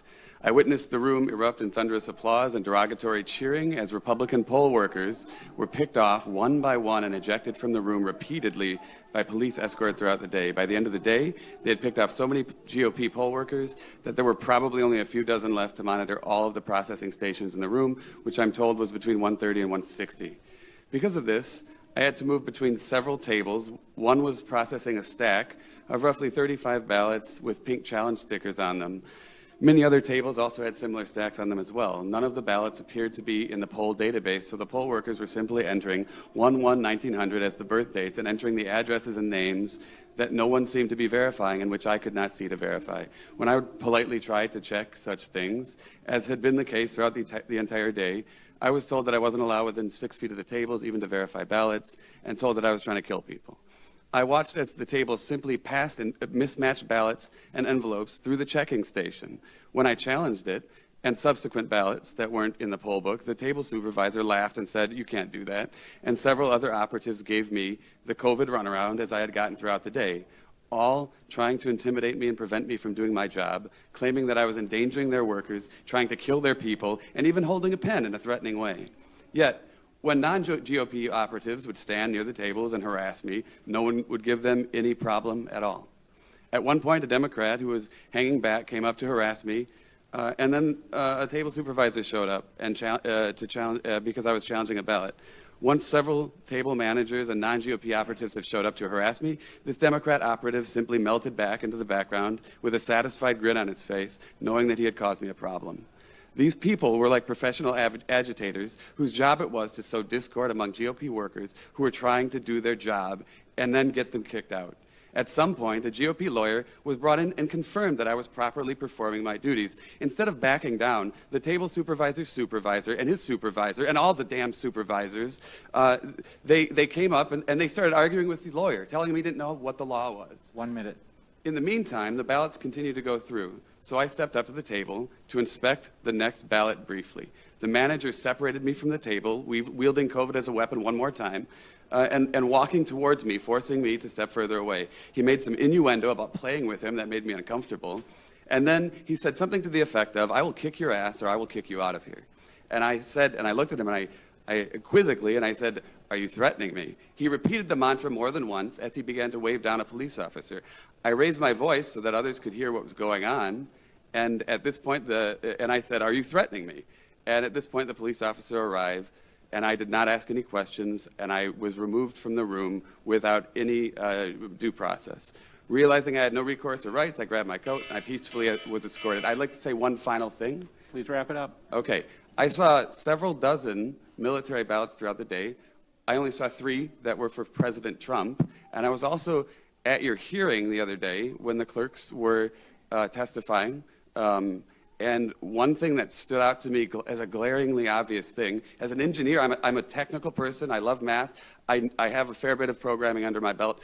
Those people were not IT specialists. They know nothing. I assume they appeared to know nothing about programming, and yet they said multiple times throughout that hearing that it was the most secure election in history. And I would like to say that it seems like they have no credentials to be able to say that. Thank That's you. all I'd like to say. Anyone have any questions? Senator McDonald. Yeah, it's kind of a question for the group. I've been hearing a lot of troubling stories about harassment. So sick, I don't even want to say them. You're saying people call you a murderer, they're going to kick your ass, all these things. It sounds like there's a lot of experience in this room, poll watching. Have any of you ever experienced anything to that level ever before, any other election process? So, never? Is this, seems unprecedented, the type of stories that you're sharing, so. This was my first election. I didn't come there to agitate. I think I'm a likable guy. I came in there on Wednesday because I was told they were understaffed, so I thought this would be a good chance to just see how the process works. If I would have thought that it was going to be that much of a madhouse against the GOP people and it was so biased, I would have been there every day. I was not there with an agenda. I was there to just do my job, and they didn't like that simply because I had a GOP lanyard on, even though I'm an unaffiliated voter. They didn't know that. Sounds like from the stories you're sharing, it was a complete sideshow. Hopefully that doesn't continue. Professional agitator. That's the word that I would use to describe these people. They would melt back into the background as soon as they knew that they had accomplished their job of getting you agitated or kicked out. Thank you. They knew what they were doing. Thank you, Senator McDonald.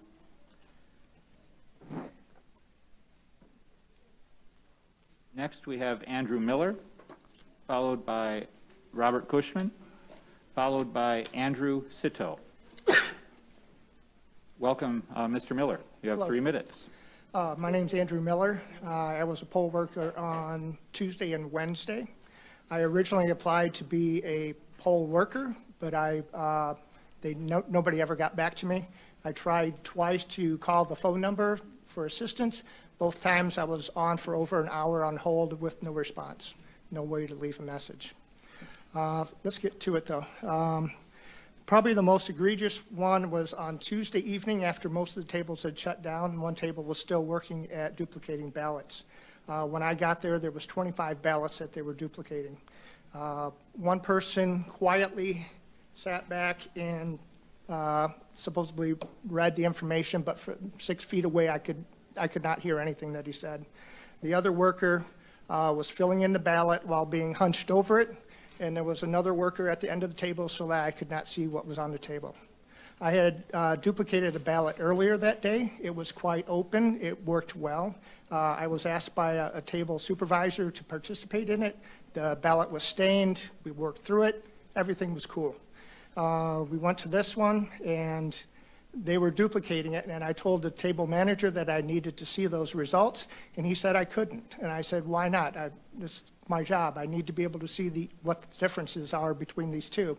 And he said, no, duplicating ballots is just like voting. It's a personal endeavor, and I was not allowed to look at it. I stayed there for 4 ballots, and it all happened the same. I asked to challenge the ballots, and he said he would not be doing that. What else is there? Okay, I am also an engineer, so let's get to some of that. Every computer on Tuesday morning had an error code in the right-hand corner that says update was overdue. It was flashing on every single computer I looked at. I looked at least 20 of them. Also, about a third of the computers had the wrong time. At 10 a.m. in the morning, about a third of the computers said 2:59 p.m. I don't know how they keep track of when things are occurring when the time on the computer is not even correct. On Wednesday, I walked up to a table, and one of the computer operators was logging in, and she logged in as an admin. So she had full authority to do anything she wanted into that system. Did everybody in that facility use the admin in order to log into the computers? I also saw the routers with high amount of transferring and work when there was nobody even monitoring the copy machines that were collecting the ballots. Nobody was at the computers, but there was a lot of data going across those. I also was harassed by a number of people. At one table, there was... Sir, I forgot to give you your 1-minute warning, so I'll give you some additional time. I'm pretty much done, but please, 30 just seconds. the harassment from, there was a table worker, then there was a Democrat worker, then there was me, and the table worker said that I needed to back up because I was too close and I did not have the 6-foot distance. But there was a person between her and myself that was a Democrat challenger. A lot of this could go away if you had one Republican at each table. I applied to be a worker. You've heard here multiple people applied to be workers, and we are all denied that. So instead of having these hearings, why don't we have a clean process? It would not fix the computer glitches that came through, but it would fix a lot of this other issues. Thank you. Any members have a question? Senator Tice. You said you applied to be a poll worker. When did you apply?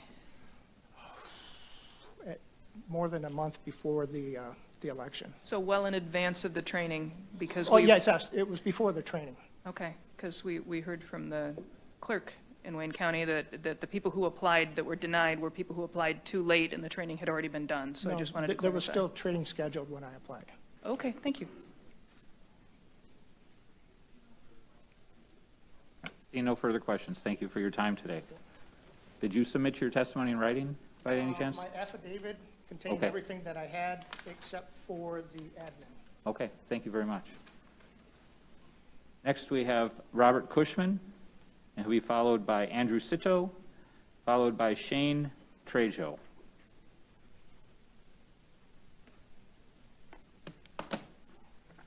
Welcome to the Senate Oversight Committee, Mr. Cushman. You have 3 minutes.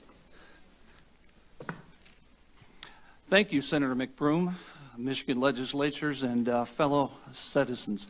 My name is Bob Cushman. I'm a registered voter in Lyon Township, and I desire to testify concerning events in Detroit on November 4th, the day after the election. I believe that I witnessed evidence of mass election fraud on the morning of November 4th and the evening of November 4th, but I'm only going to talk about the morning right now. While I served as a trained and credentialed election challenger at the Detroit Absent Voter County Boards, TCF Center, Detroit. I arrived in the county boards at approximately 6:30 a.m. after being briefed in room 260. We'd been advised of a very large ballot drop, approximately in the vicinity of 4 a.m. Night shift observers had indicated that about 61 boxes had been delivered. I began observing the process of ballots at several counting boards. I quickly noticed that none, and I mean none, of the names were being scanned from the ballots were in the electronic poll books. All of the names that were found in the supplemental sheets. We know that the poll books, the electronic poll books, were updated on Sunday, November 1st. That meant that all of these new ballots had to have been brand new registered voters on Monday, November 2nd, or Tuesday, November 3rd. I found it very hard to believe that tens of thousands of people had registered in just 2 short days. So I began writing down the names on the ballots immediately after they were scanned by the computer poll worker. As soon as I began, I was severely obstructed by 5 different persons that I could no longer could no longer continue my legal responsibility as a poll challenger. These 5 persons comprised of a poll worker, a supervisor, an uncredentialed person, a Democrat challenger, and one of the top leaders of the AVCB. The details can be found on my affidavit. Does anyone believe that 30 or 40,000 new voters were actually signed up legally in 2 days? I implore every member of this board to protect the Constitution. I implore you to give us a full forensic audit. Thank you. Thank you, Mr. Cushman. Does any member have a question? Seeing none, thank you, Mr. Cushman. Did you submit your testimony in writing as well?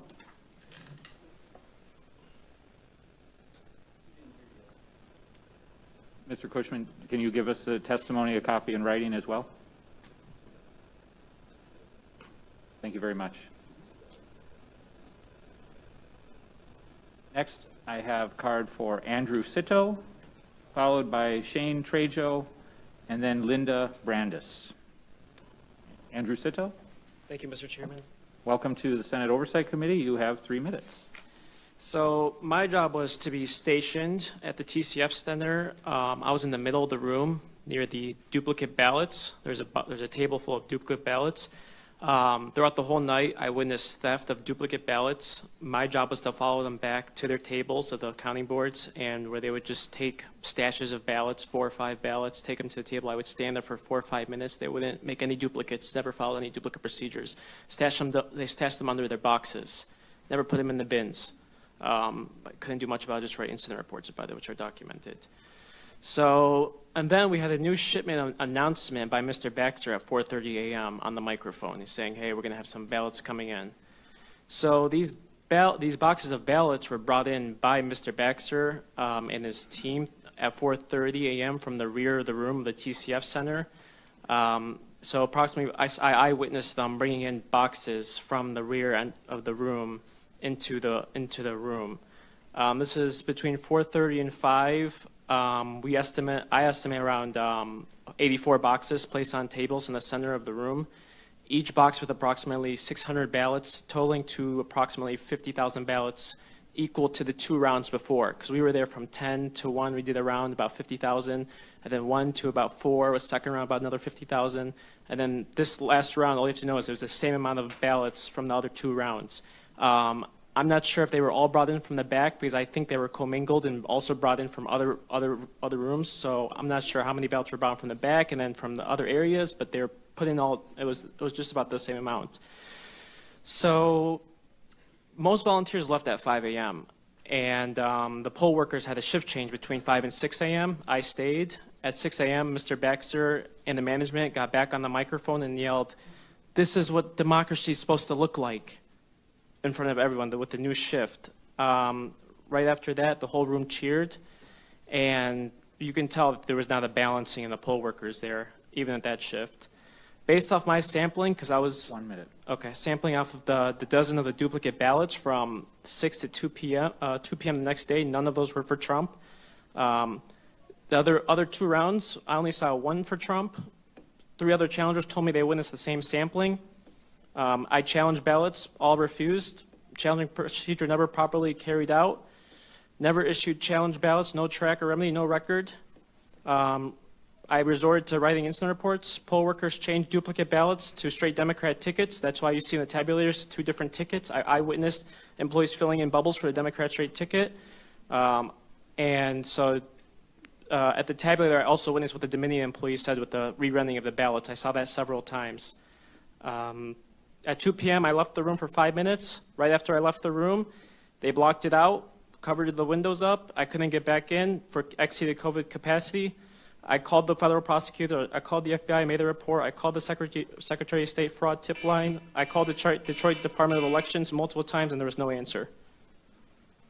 Thank you very much for your testimony. I have a quick question. When it comes to the duplicate ballots that you were in the middle of the room watching, those are blank ballots for the purpose of refilling out when necessary? Yeah. And so you were solely in charge of watching those? There's a few of us, but there's too many tables, so when people would come and grab ballots, and for example, if there was like a coffee stain or something, which I never saw that night, they all looked like clean ballots, we would follow them back, and there would be several people in line waiting to follow that person back. And so once that process was done, I would come back to the center table and wait for the next person to come in. What's your recollection, with the group of ballots that came in at 4:30 and you stayed and began observing, and you say that, there was almost every one of them or all of them were for Mr. Biden. About how many ballots would you say you observed at that point? That shift, probably my sampling is over a dozen of duplicate ballots. And also, we had some issues where we were making duplicates of the duplicate ballots. And when I asked the employees why we were making duplicates of duplicates, they confirmed to me that this is a duplicate of duplicate, but the tabulator said unknown reasons.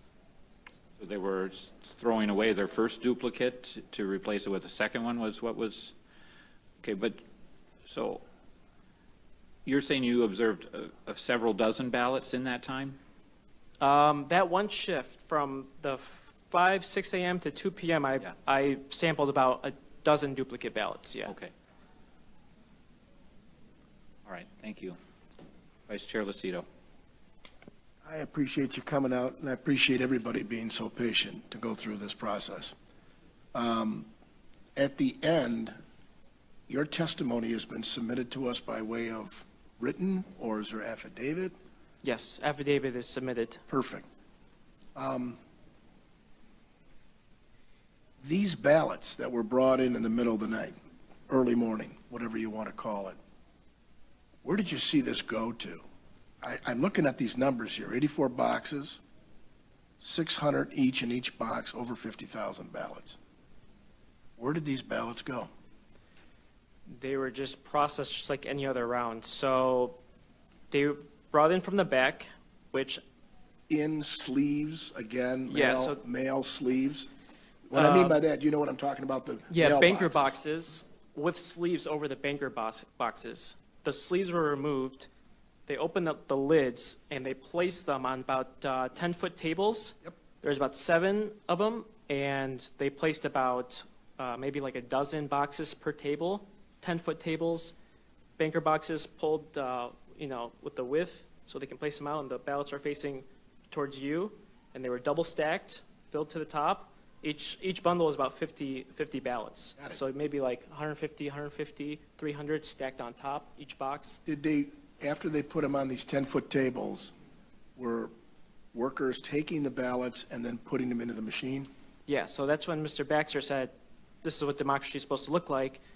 Then they came in and took the ballots, the employees took the ballots, took them back to their processing tables, and everyone just did it at once. And most of the Republican workers were gone at that time. 50,000 roughly, right? It was the same exact amount as the 10 p.m. to 1 a.m. round and the 1 a.m. round to 4 a.m. round. Okay. Yeah. Yeah. Did you see anything else after that period of time? Did you stay on? You stayed on till in the morning hours? I stayed in until I was kicked out. I was not, they said, you know, you can leave the room for a snack. I left the room for a snack, and immediately they closed it down. What time was that? Around 2 p.m. Okay. So you were there 4 o'clock in the morning all the way? Yeah, the whole shift. Yeah. Yeah. Thank you. Thank you very much. No problem. Did you or anyone you know ask where the origin of the late-night ballot delivery was? What precincts it came from? I did not ask. However, the person right next to me grabbed me by the, you know, like pulled me to the side and said, I see a truck at the loading dock coming in the back of the TCF Center. And by the time I looked, Mr. Baxter and his management team were personally holding in boxes and carrying them in to the tables. Okay. Senator Tice. The other deliveries, they didn't come in this way? No, this delivery was unlike every other that I witnessed from the other 2 rounds. Yeah. Thank you. See no further questions. Thank you very much for your testimony. No problem.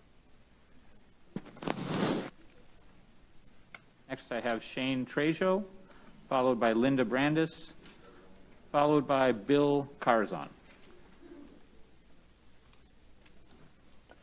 Welcome to the Senate Oversight Committee, sir. You have 3 minutes. My name is Shane Trejo. I'm going to be reading a little bit from my sworn affidavit and giving additional testimony, and I'll submit all that after the fact. I'm a registered voter and a credentialed poll challenger in the state of Michigan. I was a GOP poll challenger at the TCF Center Absentee Voter Counting Board in Detroit, Michigan on election night Tuesday from 10 p.m. to 5 a.m. I was there at approximately 3 to 3:30 a.m. and I saw the huge dump of ballots that were delivered to the counting hall. I noticed that the City of Detroit Clerk's office there was their emblem on the white van that showed up with the ballots. Janice Winfrey's name was on there, and a number presumably for Janice Winfrey's office. I estimated that it was over 50 boxes that I counted, and I estimate that up to 1,000 could have been fit in each box, large boxes. There was no chain of custody. There was no accountability. There was no transparency. Nobody knew where these ballots had been.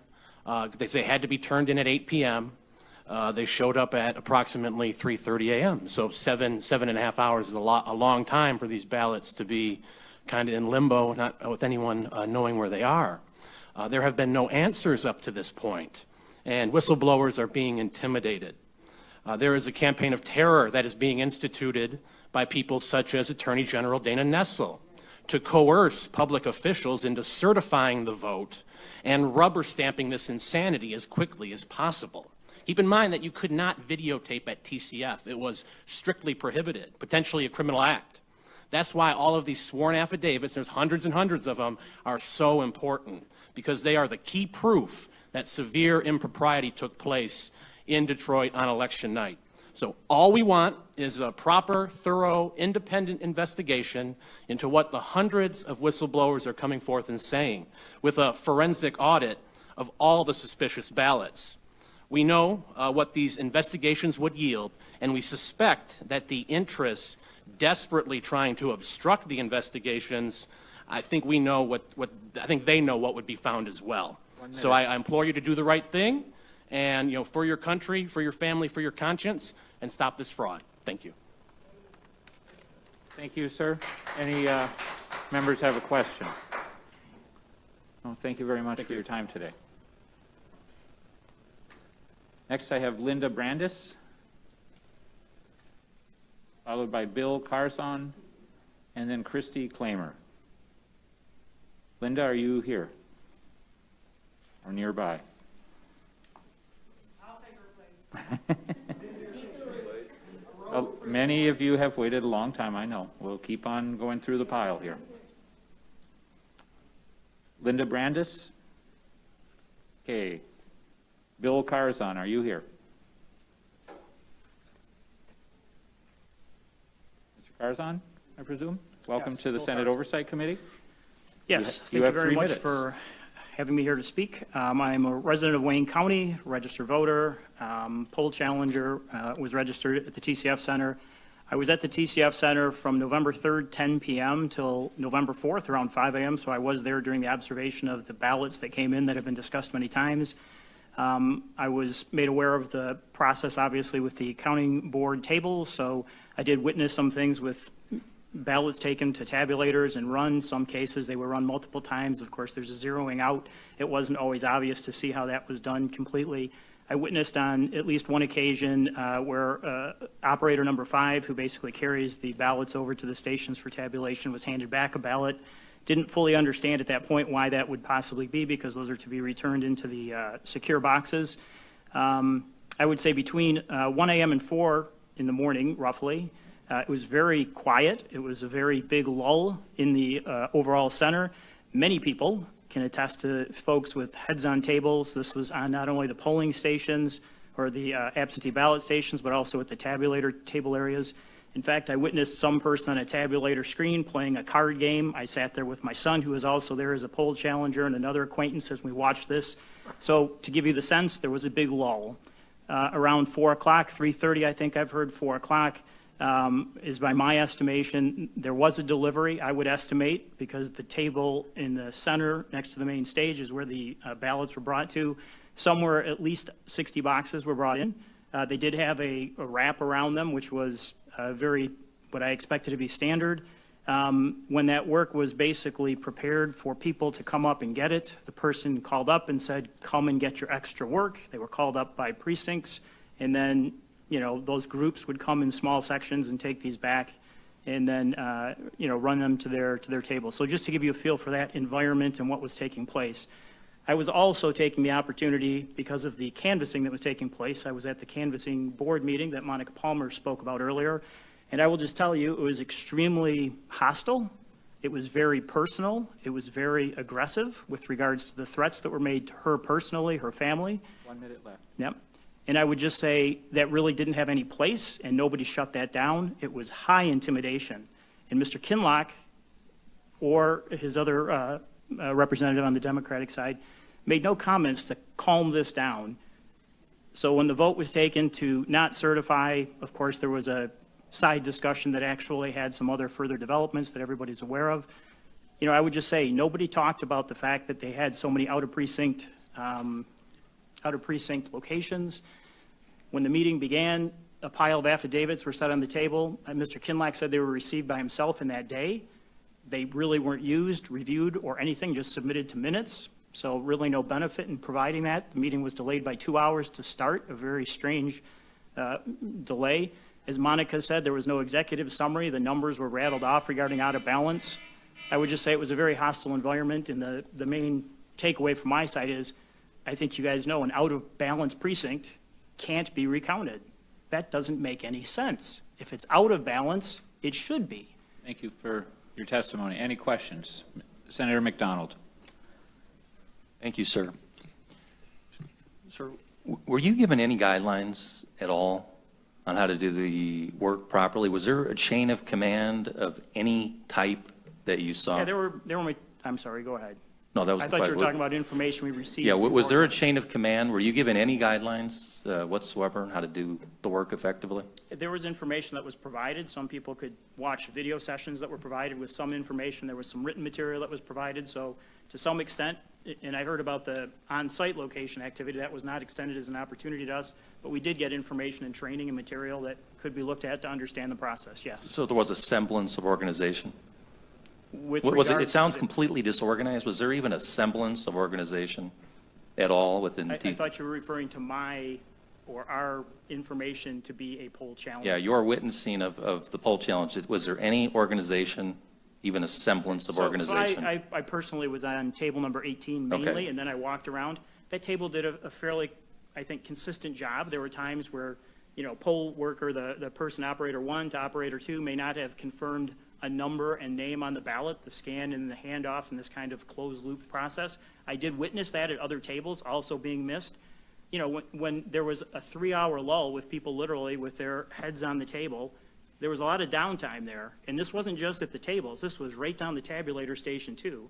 And then at 4 o'clock, 3:30, 4 o'clock, when that truck hit and the other work came. Now, I wasn't there after at 5 or so, as that's when we left, that these were counted. But I mean, there was a big lull there. So not very organized and structured. If a person can sit there and play a card game on a tabulator screen, clearly there's something missing in the organization. Well, again, it's very troubling, but thank you for that information, sir. Yep. Appreciate it.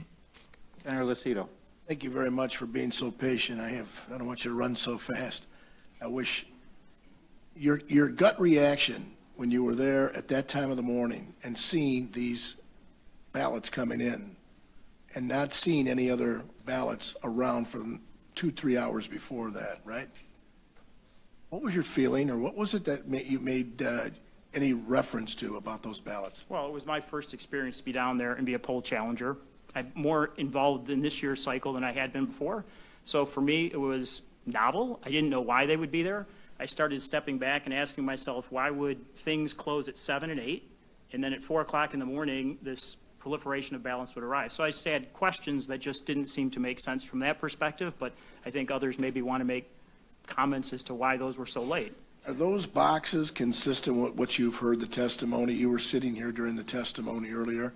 Was all the boxes of ballots that were delivered to the TCF, you didn't see if they came in the back door? You didn't see? I went to the back door when they came in, so I did see the truck. I did see them being unloaded. I saw a gentleman with a dolly that would bring some of them. I actually took the time to walk over to the tables in the center to watch them get stacked. I counted, I did a rough estimation because the tables were basically mostly empty. So I was able to get a general idea of how many were brought in at that time. And then at 5 o'clock, you know, we were pretty much done with what we were doing that day. Thank you very much. We have to leave, Mr. Chairman. Thank you very much. You're welcome. Thanks for being patient. Yep, you're welcome. Myself and Senator Irwin have another committee meeting for Judiciary and Public Safety. Come back when you can. We sure will. Senators, thank you.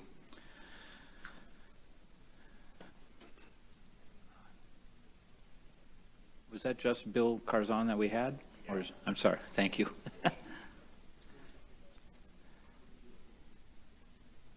Next we have Christy Klamer, followed by Grace Norris, followed by Jeffrey Gorman. Welcome to the Senate Oversight Committee. You have 3 minutes. Thank you.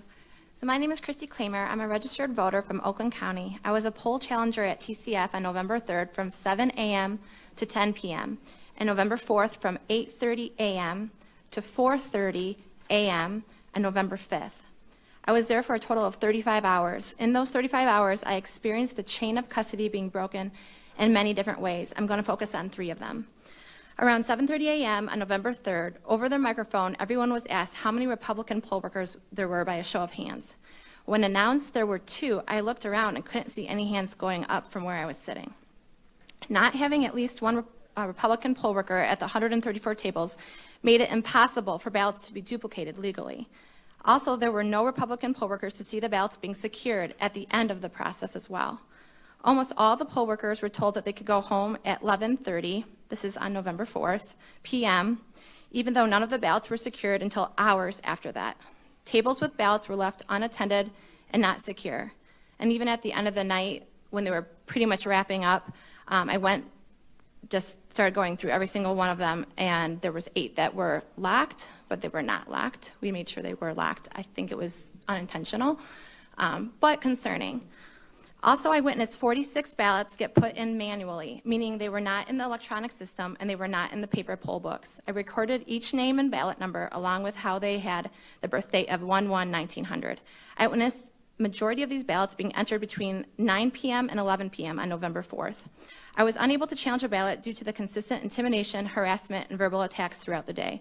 This came from Democrat challengers, independents, a lawyer, team leaders, supervisors. I was threatened to be escorted out by a Democrat lawyer. I have a very different perspective on how secure our elections are, experiencing all that I did. It's very disturbing and disheartening.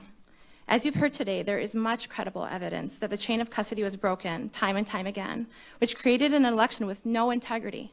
Michigan citizens are needing to trust our election system in our state. We are asking for a fair and honest election to be certified. Thank you for listening. Thank you, Ms. Klamer. Any members have a question? Oh, thank you very much. You've submitted your testimony in writing? Affidavits are more okay. than here. Thank you. Next, we have Grace Norris, followed by Jeffrey Gorman, followed by Jennifer Seidel. At the top of the hour, the chairman will take a 5-minute break for everybody, and I'll read off who's on the deck after that this time so we can be sure to expedite coming back to order. Welcome to the Senate Oversight Committee, Ms. Norris. You have 3 minutes. Thank you. Good afternoon, everyone. I'm a challenger at TCF Center from November 4th to November 5th, and I'm a registered voter in Ingham County. You can all can tell that I'm a new citizen. I love to learn things, and I love this country. So that's why I became a poll challenger. So I received my credential and waited in line since 12:37 p.m. November 4th. And so I wasn't allowed to get in there until 6:20 p.m. on the 4th. So many others were not allowed in there either. So that's number 1. Number 2, I walked to table 14, introduced myself as a poll challenger, and I wanted to ask, were there any Democrats or Republicans or nonpartisan independents? And the table manager told me, you can ask them, and nobody said anything, and they said, send away. So I felt, okay, well, that's kind of a little bit hostile. So number 3, so when I walked around at 8:40 p.m. on the 4th, I saw a name appeared on 2 monitors. And why I paid attention, because that was a military ballot, and I saw later, and that's why I remembered this, this name. And then the 4th thing was the printing of the remarks and the voter list at the end of counting took as long as 4 hours. So the last shift was supposed to end by 9 p.m., but some of the prints did not get done until 1:30 a.m. on the 5th. And so one table had a gentleman tried to print a dozen times and failed, so he got so frustrated and he put his backpack on and just left without signing anything. So that's the fifth scenario I saw was... 1 minute. Okay, thank you. So at about midnight, people called in and told them if they couldn't say they could leave. So sometime later, there were only like 2/3 of the people left.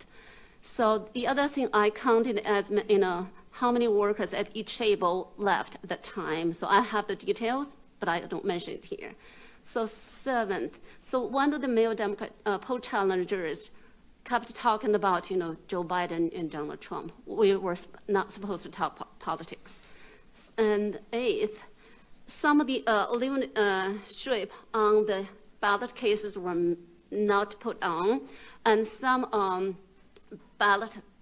some postal mailbox were left open there, and that was concerning.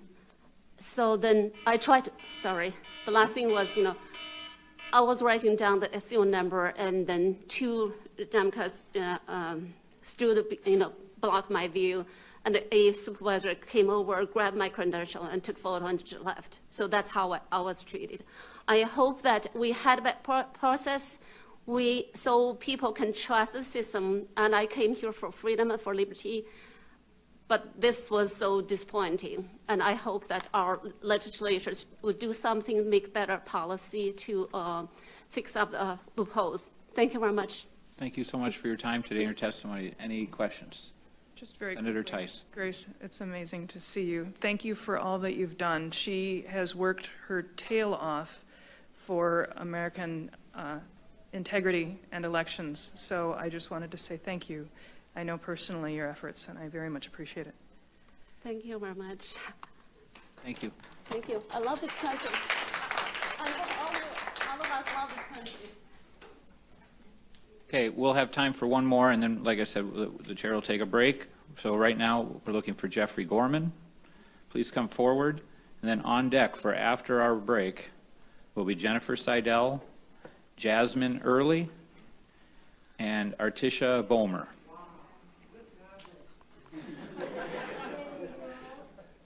Mr. Gorman, welcome to the Senate Oversight Committee. You have 3 minutes. Yeah, my name is Jeff Gorman. I live in Wayne County, in Garden City. Born and raised in Michigan, spent most of my life away from here, left when I was 17, came back 9 years ago. I was a retired Navy captain, retired airline pilot, and captain as well. And so integrity is very important to me because lives depend on it. I also went to a college where we had an honor concept, so we kind of frown on lying, cheating, and stealing. Well, I volunteered to be a poll challenger on the day after the election. Welcome Alice to the belly of the beast. It was a hostile environment from the Democratic lawyer that told me I didn't know what I was talking about when I was challenging, to I was briefed on 2 things to look for. One was when they were doing duplicate ballots, there was supposed to be a Republican and a Democratic witness. When they were doing the military ballots, I asked, where's the Republican witness? And they said, it's you. And I said, no, it has to be a paid worker. She says, well, I don't know what they are. The supervisor did, I don't know what they are. Ask him. So I asked him. The poll worker said, well, I ain't going to tell you. So it was obvious. I challenged it. They only, out of the 8 to 10 that I saw, they only took the challenge for the first one. They wouldn't record the challenge for the other ones. And the other thing I was told to watch out for was ballots that the name of the voter did not appear in the electronic or the supplemental. They had 2 that came in that met that criteria. They sent them back. They came back to the table again, so they raised the red flag to ask the supervisor, whatever the person's name is that was supposed to come in. She told them, oh, well, we checked these. These are on the list, so I'm going to show you how to get them and enter them in to the computer so that they appear, and then we can tabulate this. And they used the fictitious 1900 birth date in it. So I was only there for 2.5 hours. That was after, in the hostile environment. I got there at 12:30. Tried to go in at 2 o'clock. They wouldn't allow us to come in, even though we know Republicans, poll watchers had left, and they need to be replaced. They wouldn't let us in until 6 o'clock is when I got in. At 6:06 in Book 1, I was recorded. Left at 8:30. For those full 2.5 hours, 1 minute. I watched violations of the rules that I was told to watch out for. Now, I said about my jobs, integrity was important because lives depended on it. Well, it's no less any important that we have integrity in the election, because the life of the country as a democratic republic depends on it. This nonsense has got to stop. We got to take the steps that it takes that the legislature can take to make sure that we have fair elections, because I've never seen anything like this before. And like I said, this goes against my grain and everything that I know as a person, as a professional. And like I said, I don't want to ever see anything like that again. Thank you very much for your testimony. Any members have questions? Okay, thank you very much, Mr. Gorman. Again, we'll be hearing next from Jennifer Seidel, Jasmine Early, and Artisha Bomer. And I beg everyone's indulgence in a 5 to 10 minute recess. Thank you.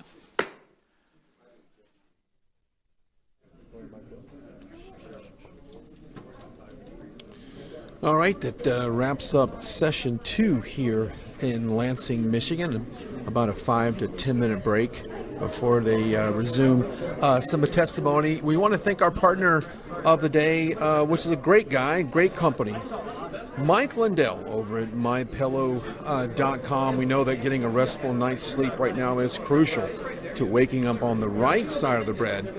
And with this Christmas just around the corner, what a perfect time to check out some of our favorite products from a Patriot-owned company. Go to MyPillow.com. That's MyPillow.com and stock up gifts for yourself and all of your loved ones this holiday season. Now, MyPillow guarantees the ultimate relaxation in a wide variety of items to choose from, ranging from the ultra plush towels, dog beds, mattress toppers, the Giza Dream Sheets, and more. Go to the inventory at MyPillow.com. That's MyPillow.com, and check this out right now. Use the code word RSBN in checkout, and you'll get a huge savings. Normally, this pillow is $69.98, on sale right now for $29.98.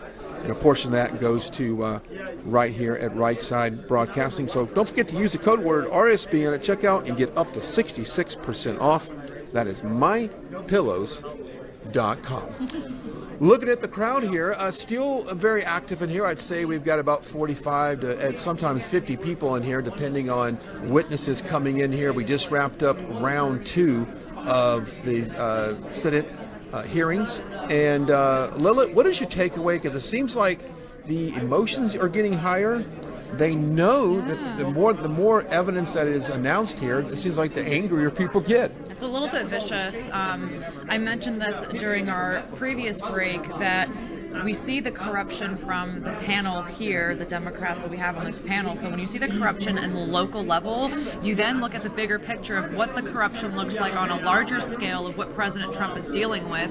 We had many individuals provide, these great testimonies, and for one very specific individual on the panel to kind of ask sort of demeaning questions, and I don't know, I was getting a really vicious vibe from her, and they were sort of demeaning some of the witnesses and kind of downplaying what they were saying, so it was not pleasant. I think one of the things I keep hearing today is the voter intimidation as far as the elected officials or the officials to oversight the election here being bullied around by people within the election process. I'm also hearing a lot of reports of ballots coming in late at 3 o'clock in the morning, boxes and boxes of ballots. Arriving at 4 a.m. Yeah.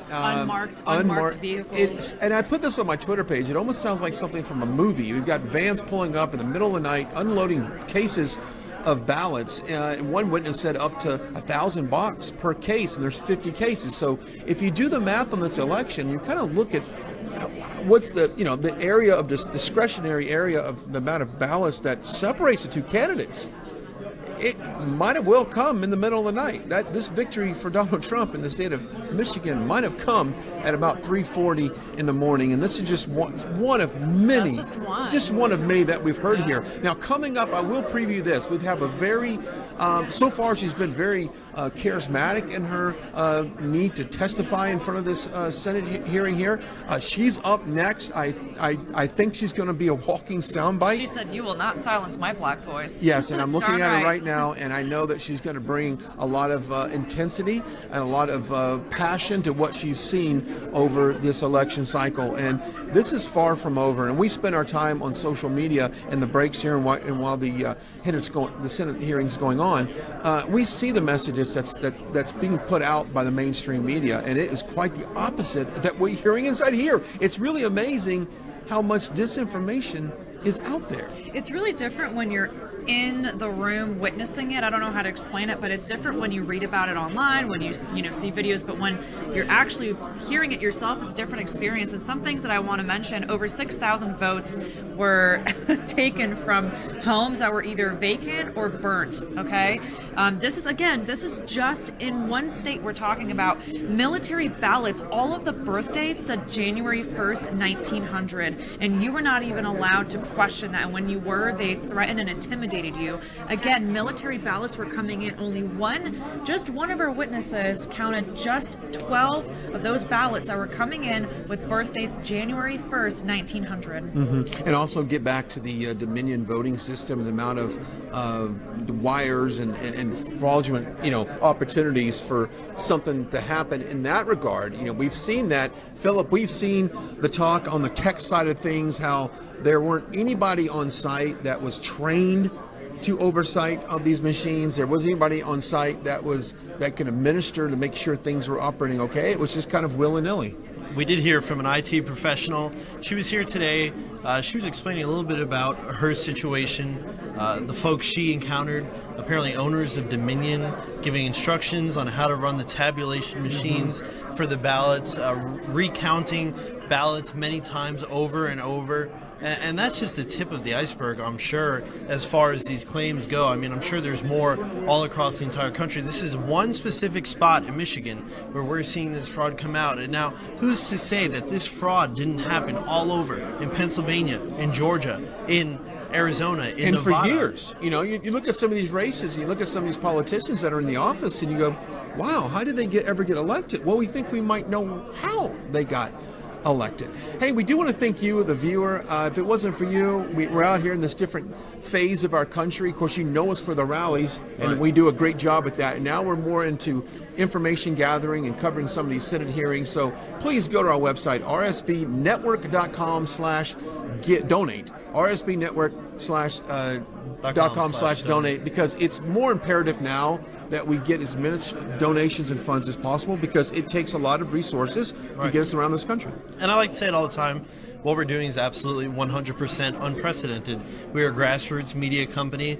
We don't take big money. We don't have huge donors behind us. We are completely supported by you, the viewer. And what we've been able to accomplish by doing so is absolutely incredible, and the envy of many media companies, actually, to be honest. Yeah, and if you notice earlier, we had some demonstrators outside the window, not protesters, but supporters of what's going on here, and they were getting kind of loud with the bullhorn. They were banging on the windows at certain points. Well, what happened was the panel here made an announcement that if they did not quiet down and stop disrupting what was going on inside, they were going to basically adjourn the meeting, and that would be it for today. So we had a young lady run out there and tell them to just quiet down, that she wanted her voice to be heard. And I went outside in the hallway as she was coming in to ask her what her message was to those outside, and she said, look, I want this black woman's voice to be heard, and we're going to hear it today. She's up next in this third round of hearings here in Lansing, Michigan. And of course, we got things going on all across the country. We've got this amazing bus tour. I think we're on day 3 or 4 at this point. I forgot how many days we're on, but we'll be live on that as well, so stay tuned. I think it's the third day. Is it third day? Okay. I believe it might be in North Carolina, maybe, but we're all around the country, and we're trying to cover all of the events that leads up to these big dates. And Lilith, I want to bring you in real quick, because you had some key dates. That there's a reason why that we're here doing this right now. There are some dates coming up on your calendar that is imperative. Time is of the essence right now.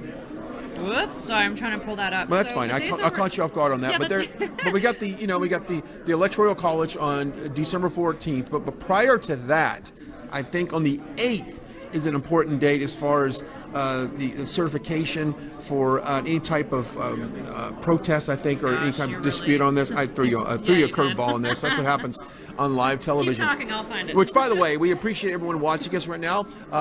Sometimes you can get fatigued. Yesterday we had, a 7-8 hour broadcast in Arizona with those hearings. And so we appreciate everyone that was tuning in for that and sharing that broadcast. And we remain steadfast in getting the truth. We came in last night through the first snow event in Detroit, which was incredible to experience that. So we're all around the country. We'll be back in D.C. Tomorrow to cover any developments that happen from the White House there. And of course, I saw some press conferences being scheduled as well across the country in relation to all of this investigation. I know you don't see the dates coming up, but that's fine. But it's the key. The bottom line is right now, folks, time is of the essence that we hear all of this evidence now that can build up to a case and ultimately perhaps the Supreme Court judging who's going to be the president. Time is ticking, and with these public hearings, I mean, we're giving an opportunity for the public to not only voice their testimonies, but for the public to also hear from one another. But we're just praying that this can settle in the court, legally the correct way, because at the end of the day, it's not up to anybody else but the legal system to cast an election. So. Absolutely. And of course, we've heard a lot of testimony coming out of Wayne County around the Detroit area, and they said for decades it's been a very slim margin of a Democratic win. And one of the ladies up there said, well, why is 2020 any different than what we've seen before? And my suggestion was, well, maybe you've been corrupt for that long. Yeah, that same senator who questioned that, she said, well, why, the so-called frauds, she put it in that type of phrase. She was implying to the witness who was giving a testimony, and she said, well, how can you consider that this is a fraudulent election when we had the same amount of votes in the 2016 election? And he said, well, it's fraudulent when you have this many number of dead voters voting, when you have this number of votes that are duplicated. That's how you consider this a fraudulent election. And I think all these late mail-in votes, these ballots have just been dropped in the middle of the night. Let's think about this and put it in perspective of watching a football game. You don't see the end of the fourth quarter come about and someone says, well, let's hang on, let's stop playing, we're going to continue this 5 hours later. None of this makes sense. And I put this on social media earlier. If you just absolutely dislike this president, let's just say you do not like this president, I would rather you come out and say, I do not like this president, but I acknowledge that there's discrepancies in our voting process. There's absolutely common sense on that. So we have seen Democrats say it. We've had registered Democrats give testimonies, and they're like, "Hey, look, I worked for the Bernie campaign, and doesn't matter where you lean. I've worked with independents, Bernie, all so and so, and this is not right." So we do have Democrats who are speaking out as well. And speaking of President Trump and how he continues to fight for us, the American people, he is having a rally this Saturday in Georgia. So let us know in the comments below if you're in the area, if you're planning to arrive. We're waiting for the logistics of that rally. We're just waiting for confirmation of the location, the time, and the place. So let us know in the comments if you're interested to come rally. And Brian, I'm going to be honest with you.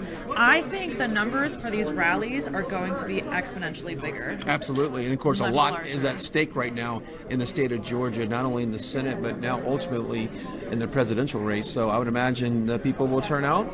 And a little cold, different scenario when it was this past summer in Georgia. So it's a little cold temperatures, but nevertheless, people will show up from that. We're just a few minutes away from resuming, I guess, session 3 here in Lansing. We're going on. We started 4 hours. We're going to 4 hours and 15 minutes so far.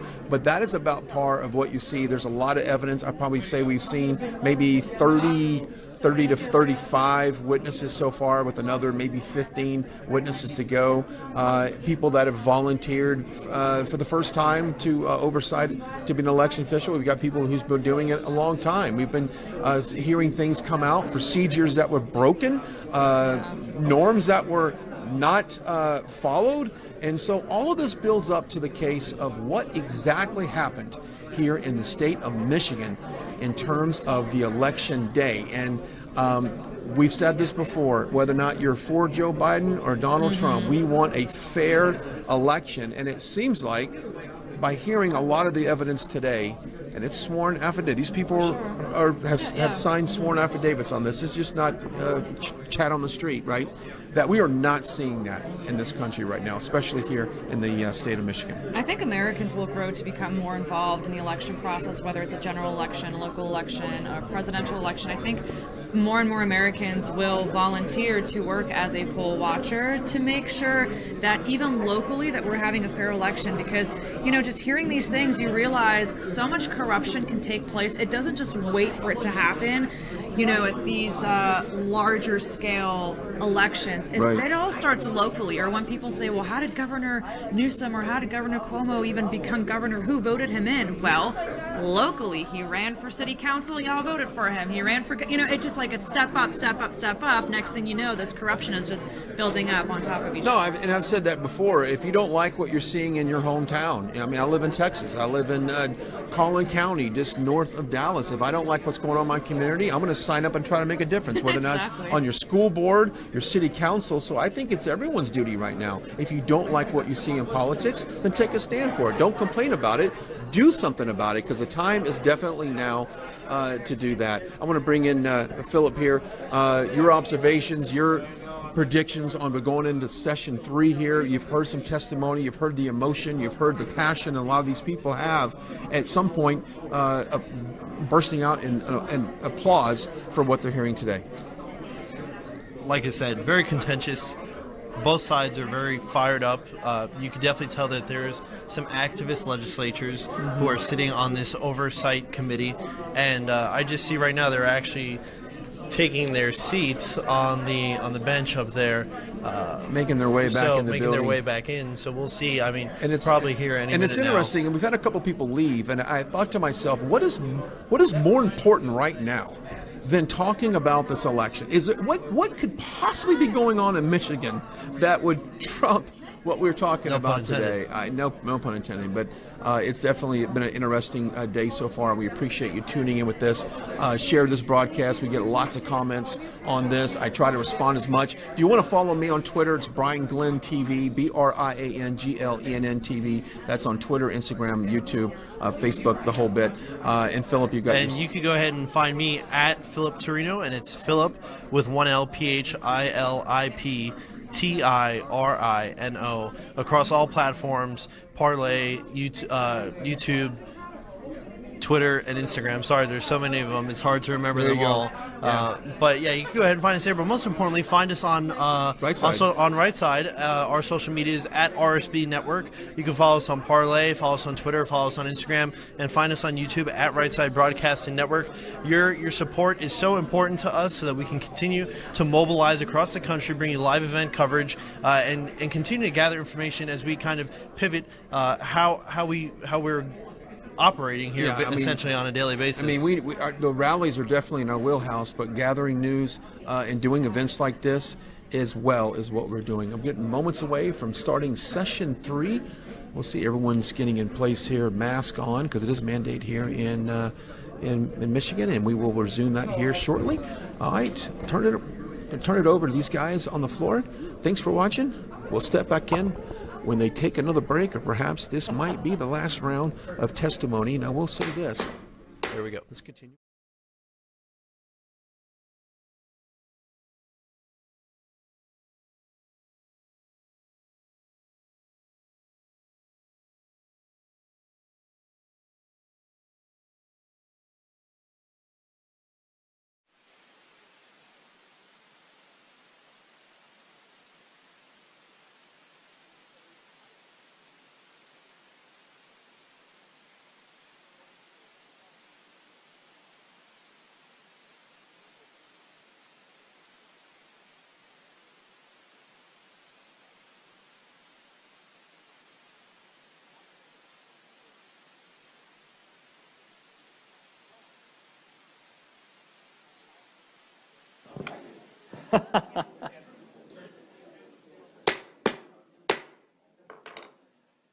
The Senate Committee on Oversight will return to order. All right, next up, I have a card for Jennifer Seidel. Jennifer? Welcome to the Senate Committee on Oversight. You have 3 minutes.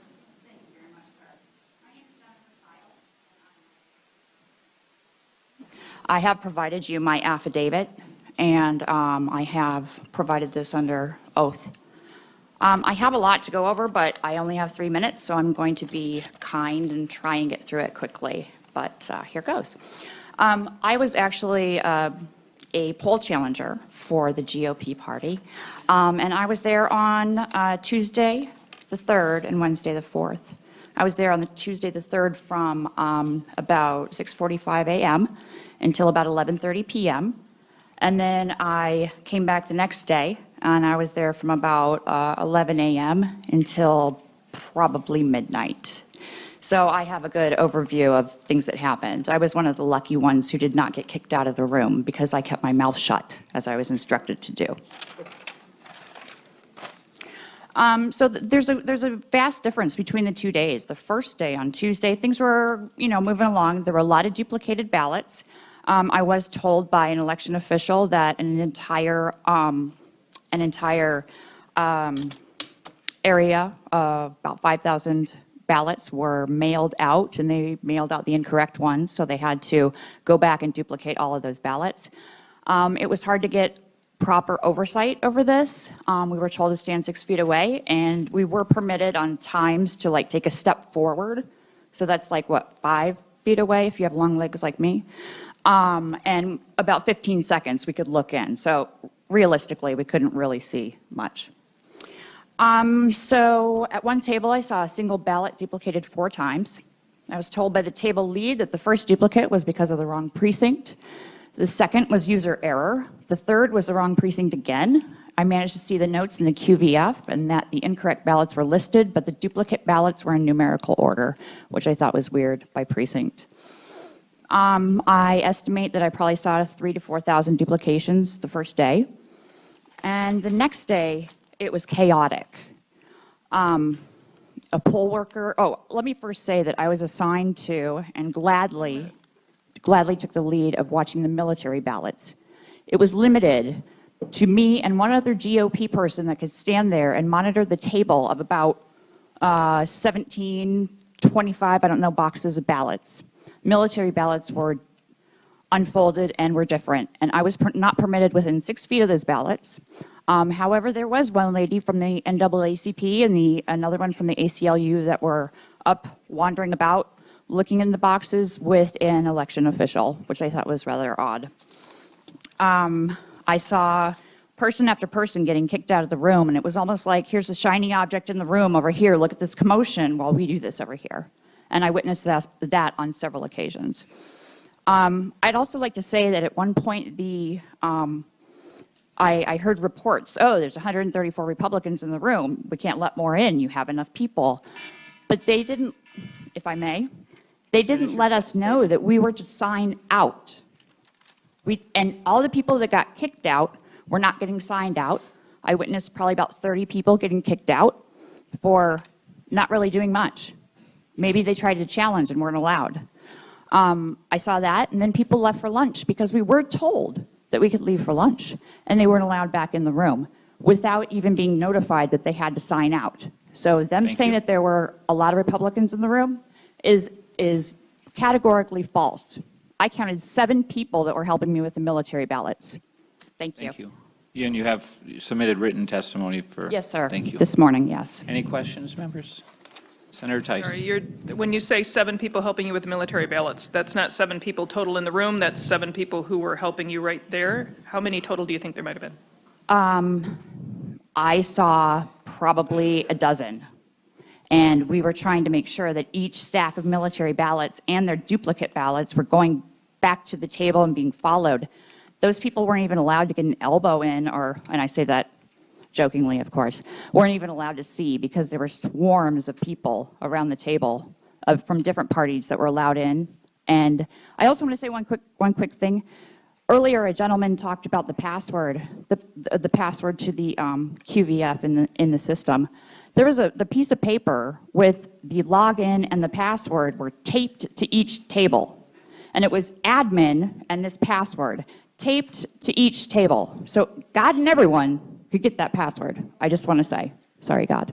Senator, I want to make one clarification. For those who don't know, because I know there are a lot of people who are like watching on TV and maybe not everybody in the audience knows, military ballots come in a particular format that they cannot be processed with. So they have to be transcribed from the ballot that they mailed in to the ballot that's consistent with the precinct that they're at. So that's the reason why the military ballots are being so closely watched, is because everyone by necessity has to be transcribed onto a specific ballot that's different from the one that they sent. Thank you. Thank you, Senator Tice. Correct. Senator Santana? Thank you, Chairman. First of all, you know, we're dealing with a pandemic, right? Of course. And so part of the reason why the voting counting process was moved to the TCF Center was to make sure that people were socially distancing. Correct. And so, you know, one of the protocols, and maybe you haven't heard this, but Dr. J with DHHS has also made it where we want to make sure that people are being safe based off of science.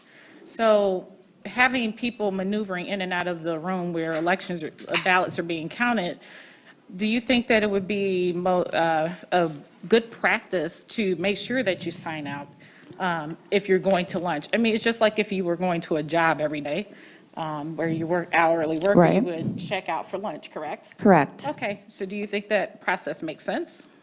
Yes, absolutely. The COVID, I understand, and it's in my testimony about the COVID orders, and we were all trying to be polite, but we were standing 6 feet away, and the other parties were at the table, even sitting down at the table with them. I witnessed this on several occasions. The Democrat challengers were sitting down at the table with them, helping them duplicate ballots. And we weren't allowed within 6 feet. So it was a little bit disparaging. Thank you. Thank you. Thank you. Thank you very much for taking the time to testify today. Thank you for having me. I appreciate it.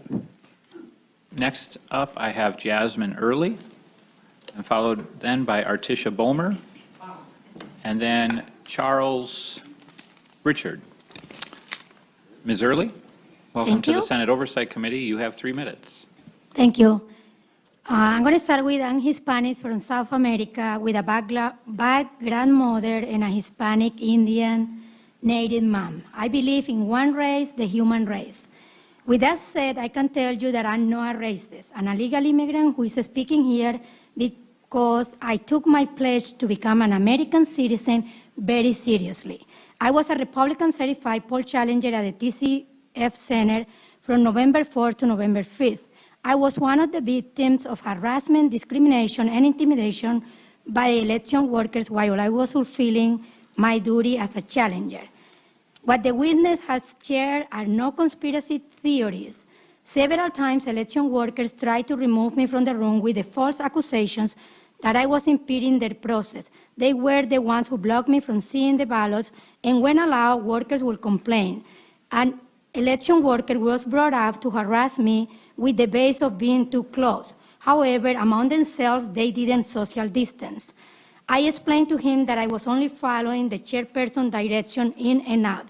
Somehow we got to the point that English was not my first language, and he implied that then I shouldn't be there. I told him that he was discriminating and that he was treating me like garbage. He went away. Later, poll workers whispered to each other and brought police officers to remove me. It was pretty intimidating having officers approaching me when I had not done anything wrong. I understood they were trying to do their job. I noticed an officer was Hispanic, and I talked to him in Spanish. They were being lied. The officer started backing up. I witnessed many Republicans being kicked out of the room, and it was scary. That is not the America I came to a few decades ago. They were mad, kicked out, and not replaced, even though they were Republicans outside to be allowed to enter. It didn't happen.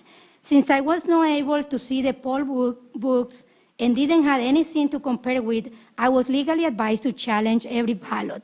The workers got pretty upset about it and advised to their people not to stop the process and dismiss any challenge.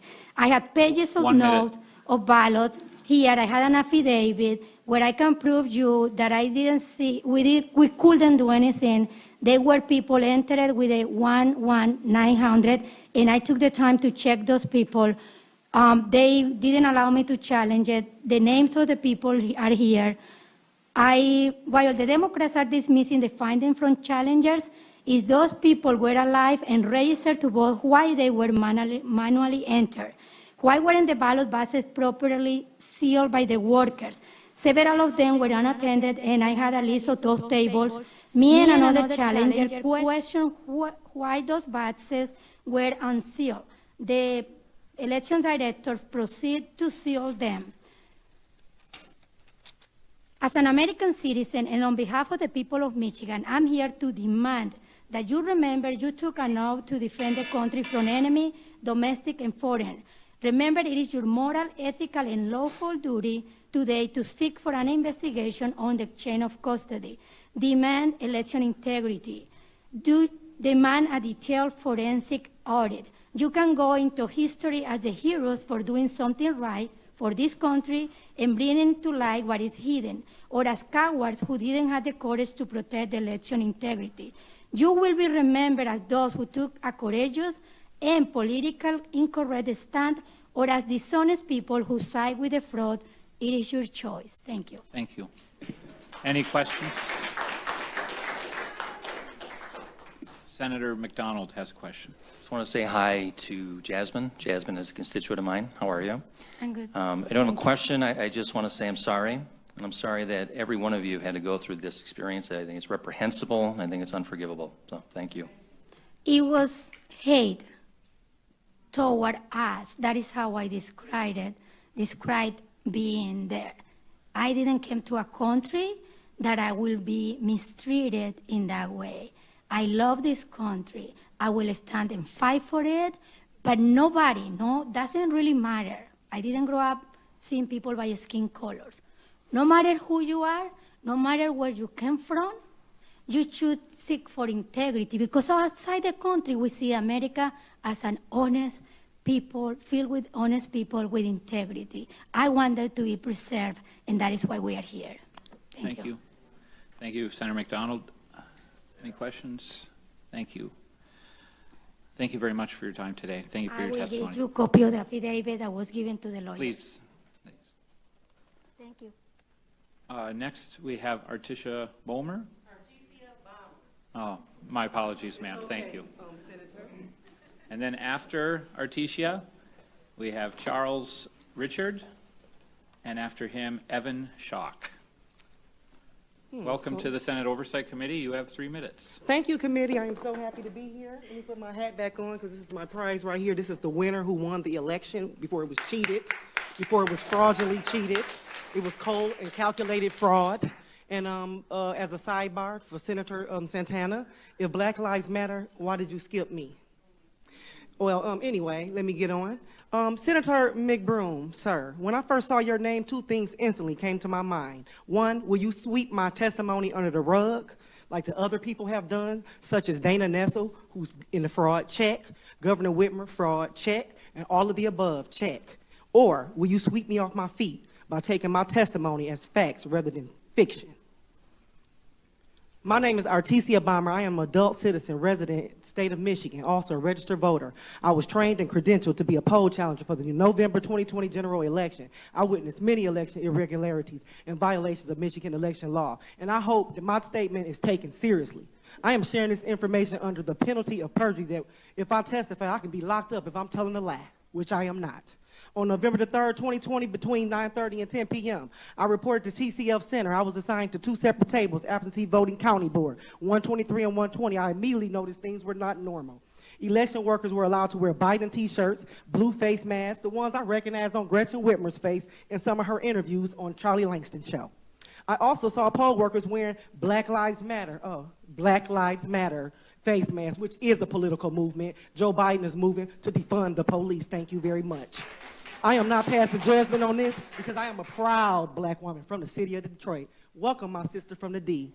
Please direct your I comments to the chair, know ma'am. this because I've been strictly told not to wear anything of partisan related to my candidates for office. So election supervisors seem to be implementing a double standard. Election workers had jackets, backpacks, purses, etc. on the tables and on the floors. There was no system to check your personal effects. Some people even had coolers for food with them. I don't know what was in them. It could have been ballots for all I know. I observed an election worker pull out a ballot from an envelope where the circle was completed next to the name Donald J. Trump. I saw this with my own eyes, all this that I'm saying to you today. I could see this because the marking was at the very top left corner of the ballot. Instead of processing the ballot, I saw the election worker push the ballot back in the envelope and put it in there in a black container on top of the table. I witnessed a meeting between election workers, team leads, where they gathered together and spoke at meetings that was in the left far hand side of the wall. The meeting ended in cheers. Woo! They were just super excited. At approximately 11:43 p.m., I heard one of the team leads yell, "This is our house tonight," and further yell, "They gonna do what we tell them to do from here on out." I took that as they're saying, this is the Democrats' house tonight, and the Republicans, independent, or whoever is going to do what we say tonight. And might I add, I was a U.S. Taxpayer Party of Michigan candidate at that time, sir. I observed stations where election workers were working on scanned ballots that had issues that needed to be manually corrected. I believe some of these workers were changing votes that had been cast for Donald Trump other than Republican candidates. I observed ballots with cursive writing notes at the top right-hand corner. I observed a lot of them. Let's say maybe about 100 of them or more. I also observed these ballots did not have ballot codes on them. The one, you tear at the top, no ballot code numbers. At approximately 4:03 a.m., a poll worker announced, 50 boxes of ballots coming in. Election workers loudly cheered, woo! Why? Did they know that they were for Biden? Was it a Biden dump? We don't know, huh? About 4:50 a.m., I witnessed a man spraying a chemical inside the ballot. It could have been air, but I also saw him put whiteout tape up inside of there, and he was walking around with this whiteout tape during the whole night. I have witnesses. If you need to call on them, their name is Cheryl Constantino, Linda Sawyer, Judy Jump, Debbie Swaff, and Marlene Benser, including myself, our TCF bomber.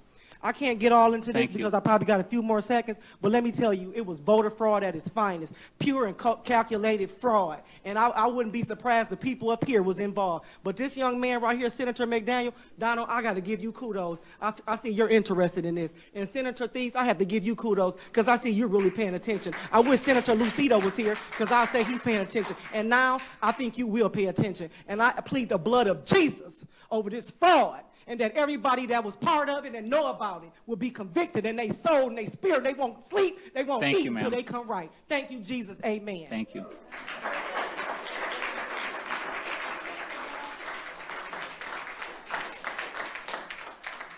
Questions from questions? Questions from Senator Santana. Y'all, please. Thank you, Chairman. You're welcome. And thank you, Ms. Bomber, for your testimony. You mentioned in your statements that you were also a candidate for the U.S. 13th Congressional District at the time that you were a challenger. Do you realize that you cannot do both of those acts at the same time? Well, that's a double standard because y'all committed fraud and y'all wasn't supposed to do that at the same time as well. Next. I still witnessed it. My eyes still witnessed it. Any other questions from members? questions? Senator Tice? I just want to make sure we get a copy of your testimony. Sure, but it won't be done today because I'm going to amend it. So if you guys have anything with the word our TCF bomber on it, dispose of it because it will be amended and that won't be withdrawn. Thank you. Thank you, ma'am. You're done? Thank you. You all have a wonderful day. And all who involved will not rest.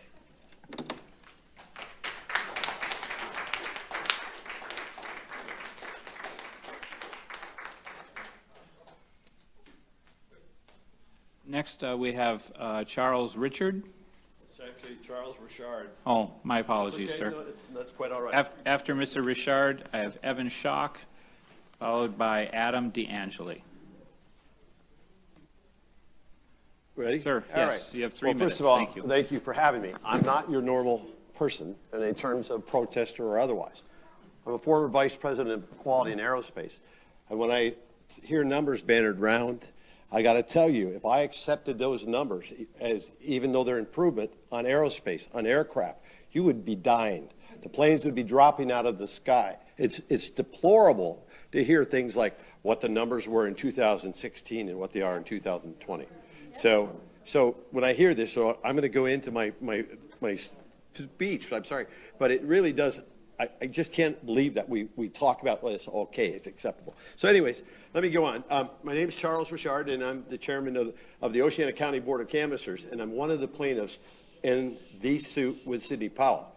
And I'll make that emphasis. That suit is very valid, and we're going forward. And you guys will be involved in it, too, before long, I guarantee you. So I say that because we have got to clean up what is going on in the election process. When I hear Senator Lucido say, well, we're just lawmakers, wrong. You guys chartered it. You chartered the Board of Canvassers. You go back and look at MCL 168. You guys chartered it. It's a 113-page manual, too. So I can tell you specifically on that. I've heard a lot of things about it. I've heard about clerks testifying. Those clerks know it up to this process. They know that part, but after that, no, they don't. The tabulators, this stuff, very few do. They're just too technical. But let me tell you about one piece of evidence you don't know. The Secretary of State contracted with a company called VoterWorks. They use a software called Arlo. Arlo is an open architecture. You ought to look at that. That's a serious flaw. It's a back way into the QVF, the qualified voter file. What does that do? It allows them to enter names that may be fictitious. Well, I've seen examples of places where these people don't live and whatnot. Take a look at it. That's a pretty serious flaw. It's like your bank or your credit card being open. No one's looking at that. How did we find it? We found it by preparing for the Board of Canvassers last week. I happened to discover it by looking at the audit file, the risk. The state calls it a risk-limiting audit pilot system. It's a joke. I want to tell you that. It's a joke. How do I know that? I'm an auditor. I'm a systems auditor, not a computer systems auditor, a quality systems auditor, where we can tear things apart and understand what the documentation is, what you use as a standard. When you talk about an audit, what are you auditing to? What standard are you auditing to? So when I say that, so that's a joke. And that 1 minute, sir. Actually, that open hole there is like your credit card being breached, and that's what it is. It is a distinct breach, and it's there. We need to really focus on that. And another thing is, I heard a thing about the Black Lives Matter and Jesus. We had an incident in our poll. Well, a lady had a Trust Jesus shirt on. They would not let her be in the poll. She was a poll worker. They stopped. They told her it's it's a code, dress code issue, or it's an issue. She went to five different people, including the state. So I didn't accept it. I went to the FBI, and I heard Pete Lucido say that. The FBI is a joke, and I want to tell you that right now, and I can validate it. So I want to finish with this. It's a joke because they don't go that far. I backed the guy into the corner, really, and then I talked to him again. He says, what do? Are we going to go after a $5 case, or are we going to go after a $10 million case? And you know what I said to him? I said both. You know why? Because that's selective enforcement if you don't. I've been on city council. I can tell you that. If you do that, you are subjugating freedom. You're basically just going after money. So let me finish with one thing if I can, then I'll give you my notes. Just it'll be quick. I said, finally, you have a job to do under U.S. Constitution, Article 2, Section 1, Clauses 2 and 3. That states, and I'll paraphrase, the legislature will pick a number of electors equal to the number of senators and representatives in Michigan's case. We expect that with all the fraud going on in this state, that you would do your duty and elect the electors as described in the U.S. Constitution and rule this election null and void. Be a leader, not a wuss. Void the vote, elect electors. Thank you. Thank you for your time, sir. We have questions from members? I do just, so you said thank you, sorry. VoterWorks, and then you gave another name, but I didn't. Arlo is the software that they use, yes. But if you go on, if I can, let me give you just a little bit addition on there.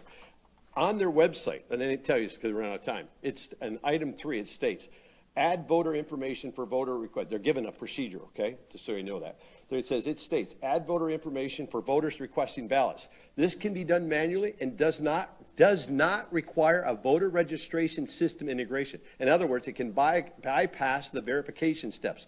Who would ever approve an open system like that? It's a major flaw. And that's Arlo? Pardon me? That part is Arlo? That's right off. That's in VoterWorks. That's what that's a claim to fame. Pull it up and look at it. It's like I almost died when I found it. Thank you. So. Okay, thank you. Thank you very much, Senator. Okay. Thanks, Mr. Richard. Yeah. I'll give you these if you want. Please. I didn't put my phone there. Yes, thank you. Next we have Mr. Evan Schock, followed by Adam DeAngeli, And after him, I have card for Karen Chopshian, I believe. Mr. Schock, welcome to the Senate Oversight Committee. Hi, thank you for your time. I'm a registered voter in Michigan, and I was an independent challenger at the TCF Center on November 4th, 2020. So I arrived around the time when the windows were being boarded up with cardboard boxes and signs and stuff like that. And when I walked in, I was confused on why they weren't letting challengers in and why these boards were being put up. And the people around me were also confused, so we decided to ask questions. Nobody around us could give us an answer. We were ignored, and people were walking in and out. We had no clue how these people were being let in and out. There was really nobody constituting it correctly. So after about an hour of waiting, I was an independent, so I had somebody come up to me and ask me, hey, are you an independent? I said yes, and I was let in. It was me and about 8 other people. Once I got in, I signed in, and I noticed right away that it was very chaotic in there. There was groups of people in the middle where somebody testified earlier and said there's empty ballots in the middle of the room. There were groups around those empty ballots where it'd be easy for somebody to grab these ballots, hide them, or take them somewhere without being seen. I noticed a commotion in the back right corner, so I decided to go over and see what was going on. And another independent challenger, I asked him what happened. He told me, from what I saw too, because I followed the police over there, he was being told to stay back. There were more than, I'd say, about 9 people around this table. And there's just a lot of commotion going on. He said that he was told he had to leave as an independent challenger, and they wanted a new challenger in. So I felt that was wrong. And as I was walking later, I saw a woman named Karen, who she's going to be speaking soon. She was raising her voice, so I went over and asked her if there was an independent challenger at her table, which she said no. And they were blocking her view from seeing the ballots. So I offered to tell her what I'm seeing when they're duplicating these ballots, because she was in fear that she would be kicked out if she spoke up and challenged any more than she did. With these manual ballots, after we watched the duplication process go on, they brought more ballots over, and we watched them scan the ballots and put in the date 1/1/1900. I was actually with the Democratic challenger too. We were both confused on why this was happening, so we decided to call over a supervisor, who the only response we got was, oh, that's the default date that we put. I didn't ask any other questions, neither did he. Didn't ask any questions in the fear that I'd be kicked out, as I just witnessed 4 other Republicans/independents get kicked out. And it was interesting because in the guide, or in the handbook, it does say that no propaganda is allowed inside of the polling center. And I did see Black Lives Matter masks. And again, I feel there's nothing wrong with that, but I feel like that's a double standard, and I feel that it's wrong that people can have that, and it's okay. I was called names whenever my mask fell down even a little below my nose. I'd be called names. I'd say I was killing people, stuff like that, while they'd be talking to somebody not wearing a mask. People at the polling centers weren't wearing masks, the people who were doing the duplicating. It was just very unorganized. Yeah, that's all I've got. All right, thank you. Any questions from members? Thank you very much for taking the time to testify. Yeah, thank you. Was that Mr. Schock? Or, yes. Okay. We one card off here. This is the next. We haven't had her yet. That was the name I was struggling with. This is one we just did. So you want to change the number on it. All right. Thank you. Next we have Adam DeAngeli. On deck will be Karen Chopshian, followed by Randy Bishop. Thank you, Mr. Chairman and members, for this opportunity. My name is Adam DeAngeli, and I was a poll worker in the election for the city of Detroit, not a poll challenger, but a poll worker as an employee working at a polling place as a ballot box inspector on election day, November 3rd. I think I'm only the second person today who was a poll worker, so I can answer the question I think you may all have about why so many poll challengers were impeded. I took not one but 2 poll worker trainings for the city of Detroit, one for ballot inspector on October 14th and one for electronic poll book inspector on October 15th. And in both of those trainings, it was emphasized to the students in the classroom that the social distancing requirements could be used to impede poll challengers. In fact, both trainings emphasized that if poll workers got angry about it, we should call the police on them as a first resort. In fact, at the second training, we had a trainee, as they were explaining the social distancing rule, they said, They have to wear a mask, they have to stay 6 feet back, and that's important because they can come behind your table. But if they don't have 6 feet behind your table, they can't come back there. So a trainee asks, so if they're 6 feet back, they can't actually see. And the trainer says, exactly, not unless they've got really good vision or they brought their binoculars. And later on, another trainee asked, what if they get really mad and they're yelling? The trainer responded, quote, 911, call the police on them, have them thrown up out of there. Knowing from these trainings that the city was setting up a confrontational setting in which poll challengers would be completely unable to perform their duties, I told others what I had been told, and I provided the audio that I had recorded of the poll worker trainings. This led to a lawsuit against the Secretary of State filed on Friday, October 23rd. The plaintiffs in that lawsuit, one was a gentleman testifying earlier this afternoon, and another will be your colleague in the House next year. There's a hearing on the suit, and resolution was reached in the morning of Wednesday, October 28th, 6 days before Election Day. That hearing is online at the Court of Claims YouTube page. You can watch it. It concluded with the Secretary of State agreeing to amend the policy to say that poll challengers would socially distance except as necessary to perform their duties. And critically, Judge Cynthia Stevens said, quote, I am more concerned that you get this directive out and amend the frequently asked questions for election workers than I am about this court's docket. Judge Stevens understood how time-sensitive and important this was. Both the hearing and the final order specified that this revised policy was to be made known to poll workers. I can tell you, as a poll worker in the city of Detroit on Election Day, nobody there was advised of this policy change. And in fact, the poll challengers were sitting at the end of our cafeteria table all the way at the end the entire day. Now, you might ask why I didn't tell the challengers myself about the policy, and the answer was because they're for the other side, which leads to another important point that I think you might have some questions about, which is how it is that so many of the poll workers were not real Republicans. Well, at both of the poll worker trainings I attended, they had made the point of announcing that the electronic poll book inspectors included many teenagers. And in fact, at the EPI training I took on October 15th, a clear majority of people in the room were in fact teenagers. So for all the people that came up today that said they applied to be a poll worker but didn't get the job, there was something going on that was coordinating the hiring of employees for a certain purpose. Now you'll know, or maybe you don't know, but I assume you do, poll workers are required to specify their party affiliation. They can't say they're independents. Well, what's your party affiliation when you're a minor and you're not even eligible to vote? So I thought that was an important thing. There's a lot more in my affidavit about what I saw happen on Election Day. For example, we were instructed at the training that provisional ballots were used to mislead ineligible voters as essentially phony ballots that would be destroyed by the Department of Elections. It's all in the affidavit and also linked to the recording of the complete poll worker trainings from start to finish. And with that, I'll take any questions. Yeah, thank you, Mr. DeAngeli. So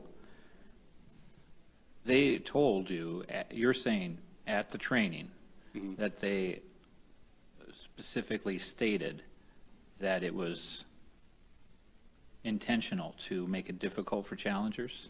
Yeah, they actually had a laugh about it. They said, and again, I'm quoting from the recording, which you can listen yourself, but they asked, so if they're 60 feet back, they can't actually see. The trainer interrupts. Exactly. Not unless they got really good vision or they brought their binoculars. Okay. Other members have questions? Mr. DeAngeli, you've submitted a very substantial amount of additional testimony, so thank you for that, and thank you for keeping it to 3 minutes now. Appreciate that, but we'll look through the longer testimony. Very good. Thank you.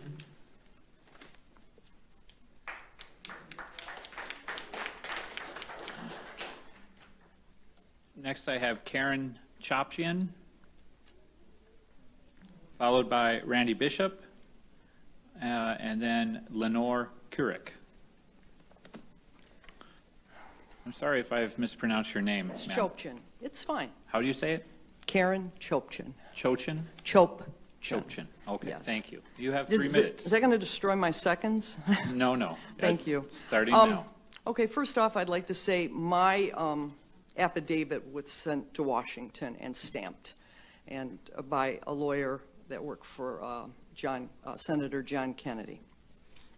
I'm going to make a long story short because a lot of this is repetitious, and I do see a few faces that I do know. And yes, there was a trough of blank ballots in the center for all the world to see, and welcome to take as many as you wanted, especially after hours. I am an administrator. I've done it for many, many years. I've done fraud at banks, embezzlements, and I've never seen administrative procedure so chaotic. It was a circus in there. They were banging on the doors. I didn't know if I was going to go under the table or leave the building. I could not do my job. So if you expected me to do it, I couldn't. It wasn't flowing right. And one example of me not being able to do my job were the military votes. Military votes I was unable to see at all. The first one, forget it. They wouldn't even let me do it because they said, we're starting and you're going to slow down the process, so we're not going to show it to you. So that was the end of that. And I was like at the top of my voice. I needed help. Nobody was helping me except young gentleman, a couple young gentlemen, but specifically Evan Schock. He was an independent, and he came in there to help me because they would not allow me to see the ballots. They were 6 inches apart. I was supposed to stay 6 feet. Was that the law? Well, that's the way it works in there. So he had to help me. He had to like rubberneck himself and tell me what each ballot said. 2.5 hours for 19 ballots. And the computer screen was at the opposite end of the table. So everything was very awkward. And these ballots, some of these ballots were opened and stapled shut. So I don't see any administrative sensibility about this since I've done paperwork all my life. I don't know the internal organs of the computer, but I did see 1900 a lot too at that military table after those were counted. So there was plenty of those. Yes, do you have something to say? No, you have 1 minute remaining. Oh, 1 minute? Okay. So let me just reiterate. Okay, some envelopes were opened and then stapled shut. Poll workers received select few would not allow me to see the first ballot. Yes, okay. So long story short, since this is in Washington and since it is a little bit repetitious, the bottom line is I was not able to do my job because of harassment, and we had a parade of Black Lives Matter in rhinestones. I was told not to wear anything. In fact, I'm wearing what I wore today at TCF. So I did not see anything Trump, but I saw a lot of masks that said BLM, rhinestones. Don't forget the rhinestones. But as an administrator, I could not do my job, period. So there wasn't a lot I could do in all that confusion. Thank you. Thank you for your time. And one comment I'd like to make. My husband almost did, he said, why are you going over there? They're not going to do anything. I said, you know what? I'll go. I'm going to go because I won't be able to sleep at night knowing that I didn't do something.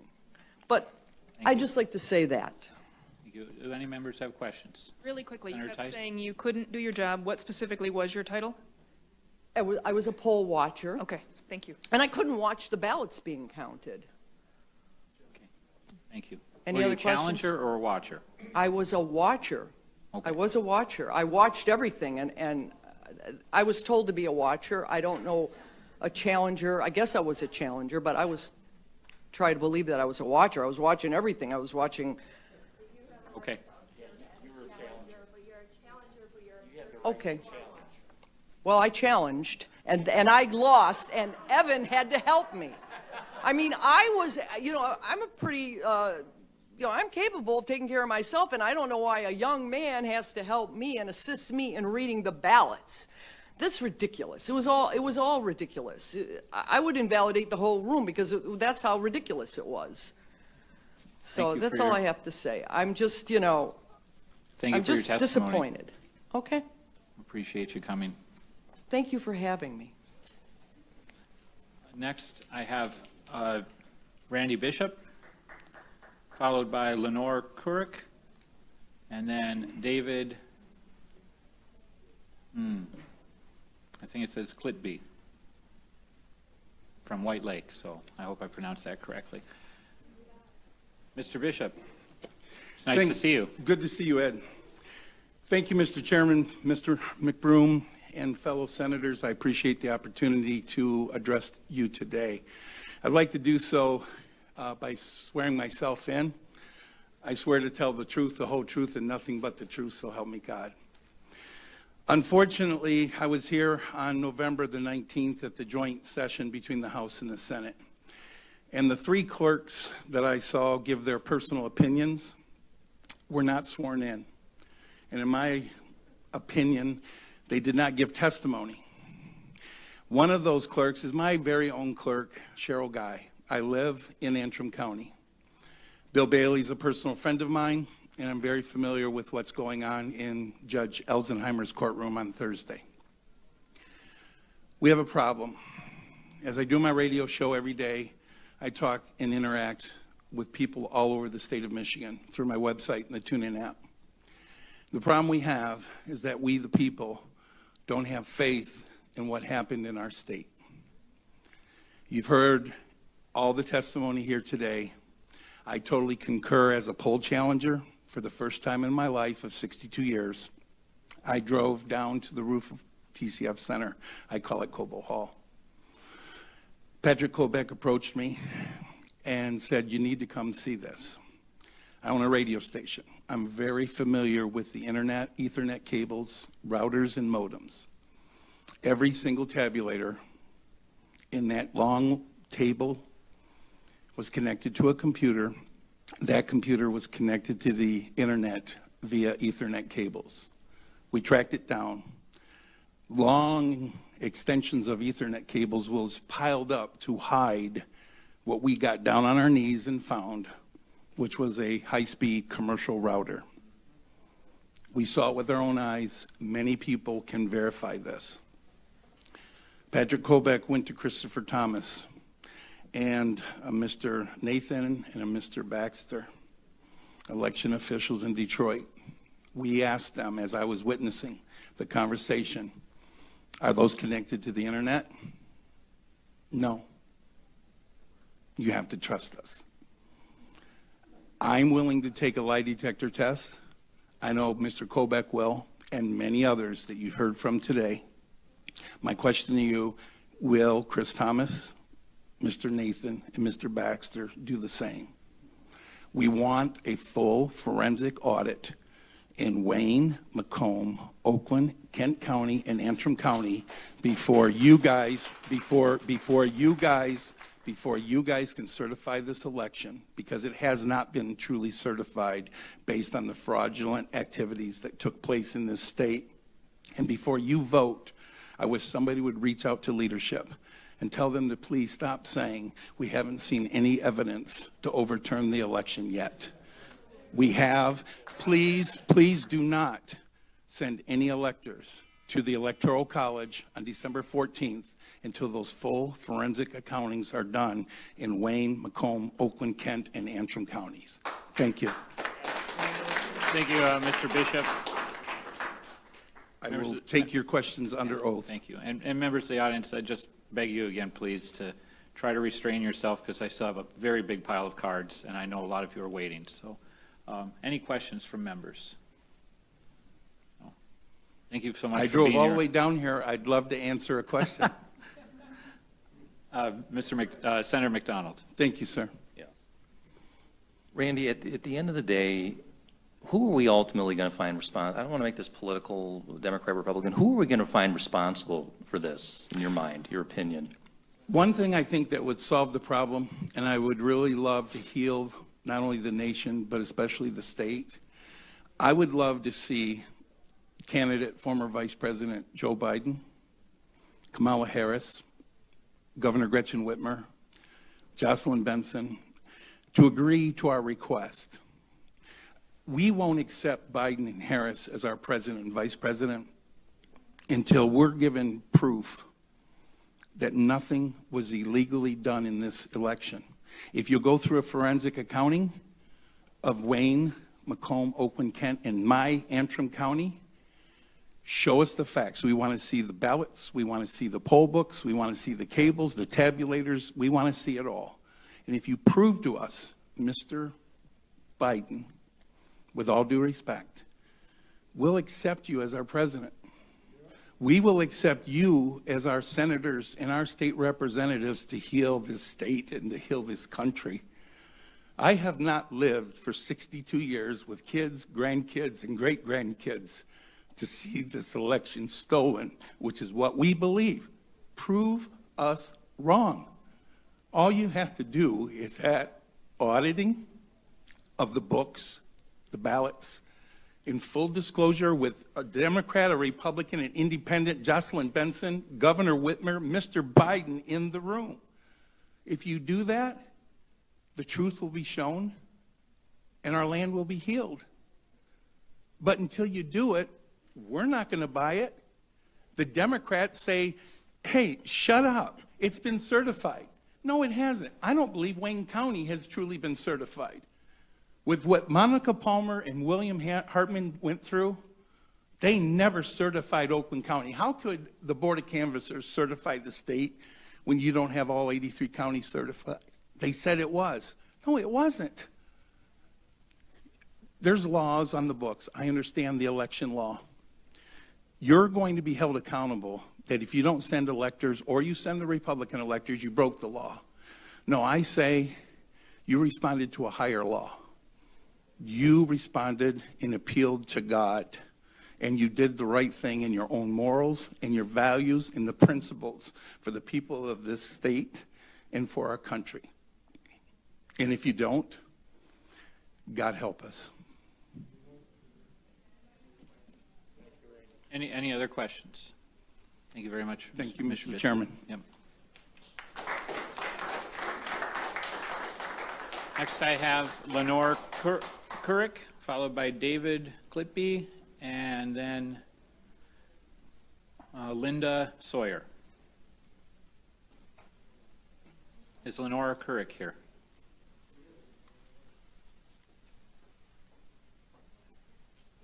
Lenore?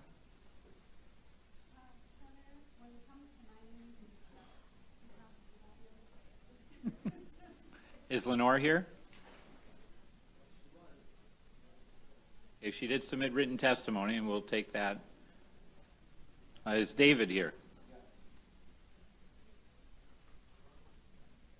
After David would be Linda Sawyer, followed by Holly Spaulding. Thank you, Senator.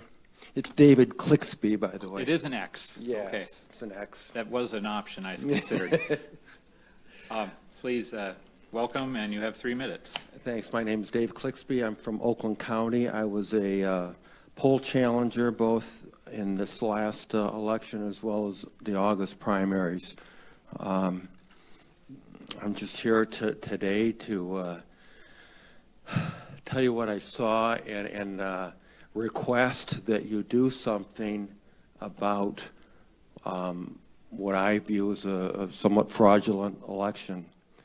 I was there on Tuesday from 6:30 in the morning till when they stopped the count, and that's the thing that nobody's talked about today. Is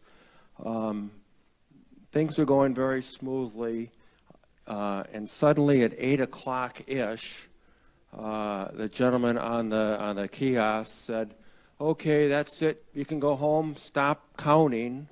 And they had a stack of ballots, a couple hundred. Things were very slow in the afternoon.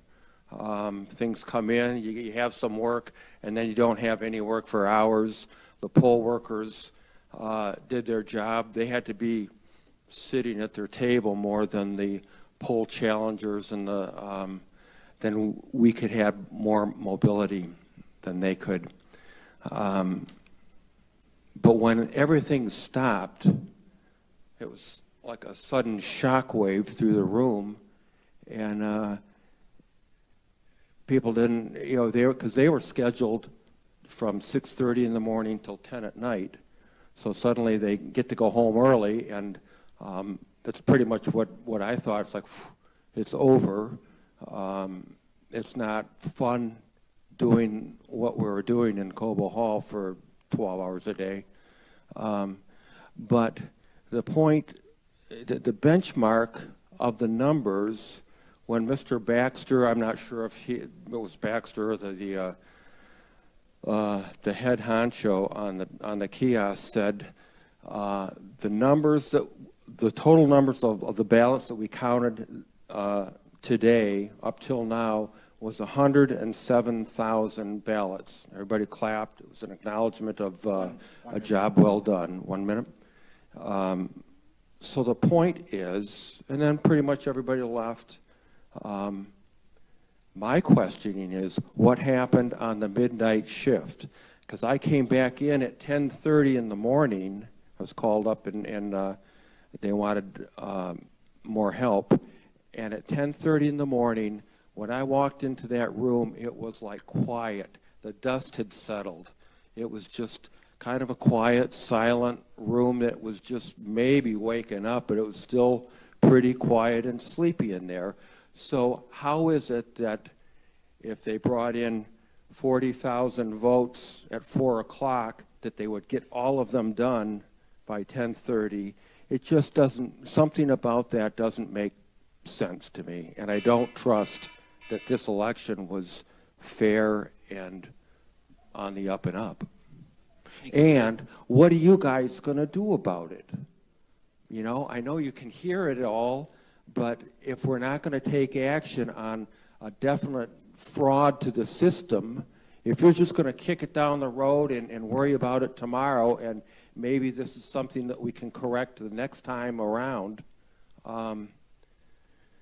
you've missed an opportunity to stop what's going on. I believe. Thank you, sir. I believe there was fraud in this election. Thank you. Mr. Clixby, any questions from members? Senator Santana. Thank you, Chairman, and thank you for your testimony. I just got one question. Did you trust Sure. the election back in 2016 when Trump won and Hillary Clinton lost Detroit by 10,000 votes? What was the, did I what the election? Did you trust the outcome of the election in 2016 when Hillary Clinton lost Detroit by 10,000 votes? Not particularly, because if I remember right, Detroit was, it took them weeks to verify the election, and I just know that it didn't look, Detroit did not look good in the public eye for just being organized, and there was just a lot of funny business going on then too. So no, I didn't particularly trust it then. Okay. Thank you, Senator. Thank you, Mr. Clixby. Next we have Linda Sawyer, followed by Holly Spalding, and then Kurt Hauser. Hello, greetings. Hello, My name is welcome to the Linda Senate Oversight Sawyer. Committee. Hi. And I volunteered as a poll challenger. I am also a registered nurse, and I'll tell you why I'm going to throw that one in. I am from Detroit. I'm from District 6. We have some thick skins where I'm from. And I volunteered the night of the election. So I was the 10 at night to the 5 a.m. or 6 a.m. shift. Definitely a hostile environment when I walked in. I did not expect to see what I saw. And part of the hostility was definitely COVID. They used that as an excuse from the minute we walked in. And it was also an excuse to throw people out. You could have had your mask below your nose, and it was an excuse to throw you out. And the reason I put that in as a nurse is we all know that COVID is spread by droplet. The reason we wear our masks is so that we don't sneeze on people. We know that a sneeze or a cough can spread 6 feet. So we wear a mask so that we don't spread it. So if it's below your nose, it doesn't matter if you're breathing. They use that as an excuse to throw people out. And the whole irony of it is you had to stay 6 feet away from people so that we were forced not to see the ballots. But at the end of the day, when it was time to go home, they had us leave at the end of the room, and it was by escalator. So if you can imagine just a herd of cattle going up the escalator on the way out, that was okay. You could all smash in like a herd of cattle on the way out, and it was fine. So if you were trying to keep people safe, it did not matter at the end of the day. But as you were watching ballots, it made a difference. They kept us away from the ballots on purpose. They used COVID to throw us out. And at the end of the day, didn't matter. You could all smash in and leave the building okay. It was fine. So they used COVID as an excuse. And as a nurse, I found that despicable, totally despicable. They used it to keep me from my monitor, told me I had to stay 6 feet away, but yet the supervisor stood between me and the monitor. So I'm going to flash forward to 2 o'clock in the morning. At midnight, Trump was ahead 10%, which was an unusually high amount. About 2 o'clock in the morning, my monitor went down. It totally rebooted. So unless you can tell me there wasn't a data dump, there wasn't a data breach, I don't believe that the numbers were true, because when I went home and woke up, all of a sudden Biden was ahead. We had processed 120,000 votes by midnight out of the 170,000 absentee ballots we were expecting. So I assumed we were missing about 50,000, and all of a sudden Biden was now missing.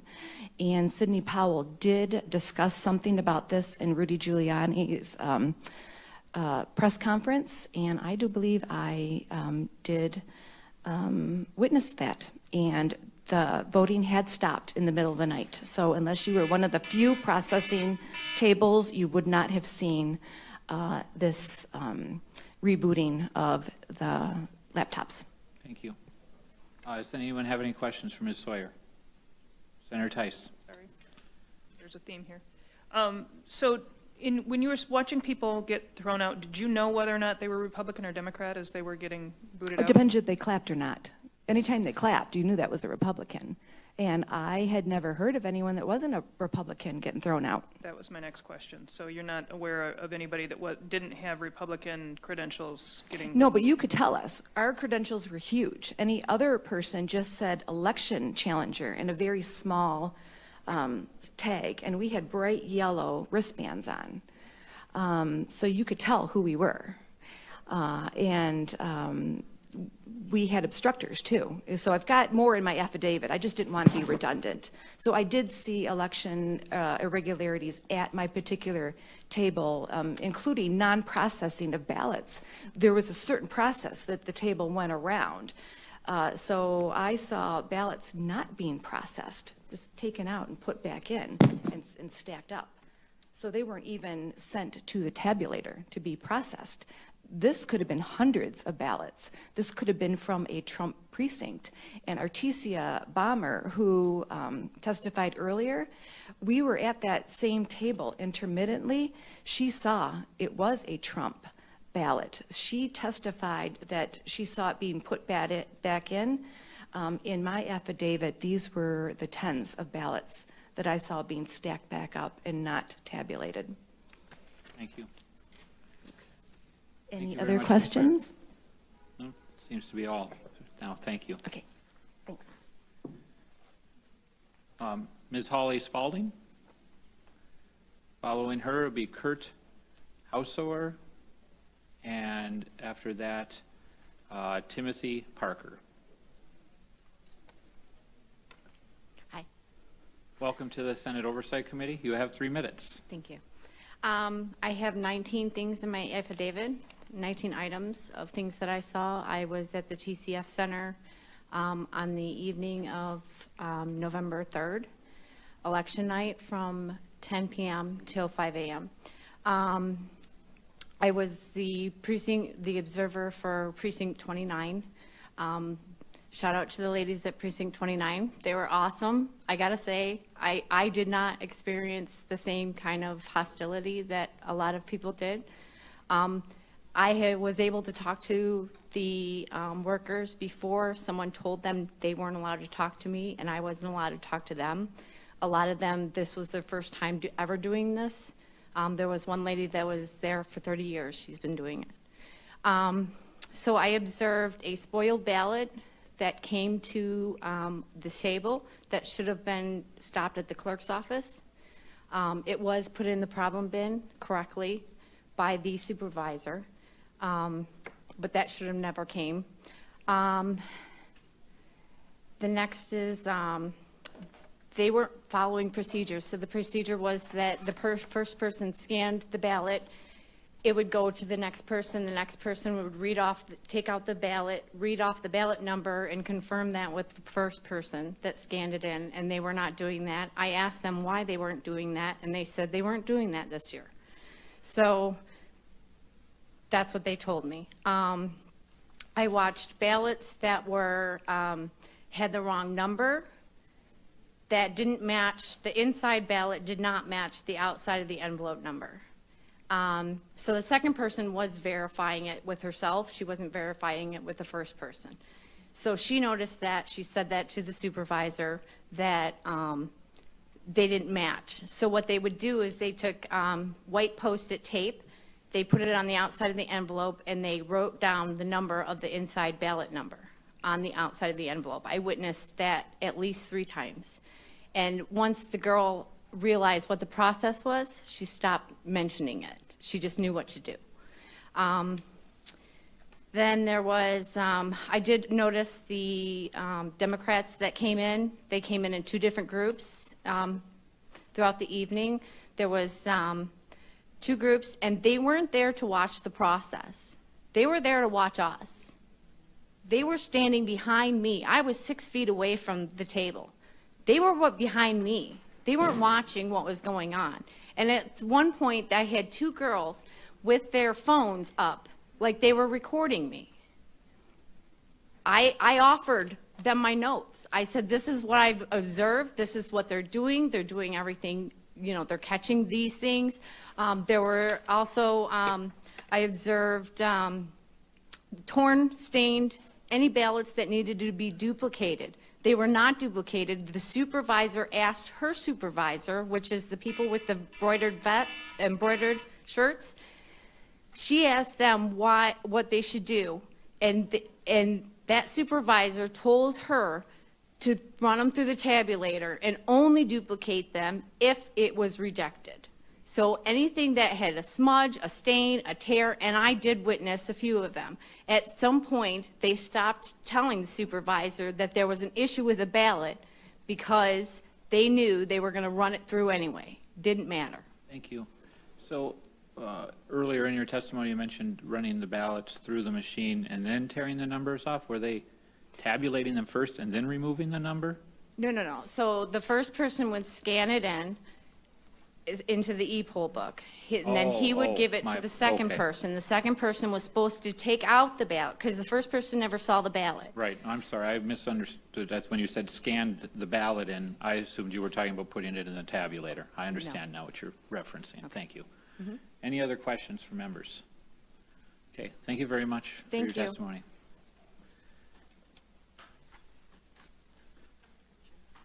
Next, I have Kurt Hausauer, followed by Timothy Parker, and followed by Bill Schmidt. Is Kurt here?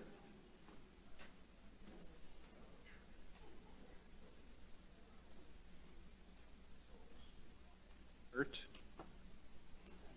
Is Timothy here? Timothy Parker? Timothy Parker? And I'm putting these back into the pile, so I mean, if they miss their time now, they'll get another chance. Bill Schmidt. Is Bill Schmidt here?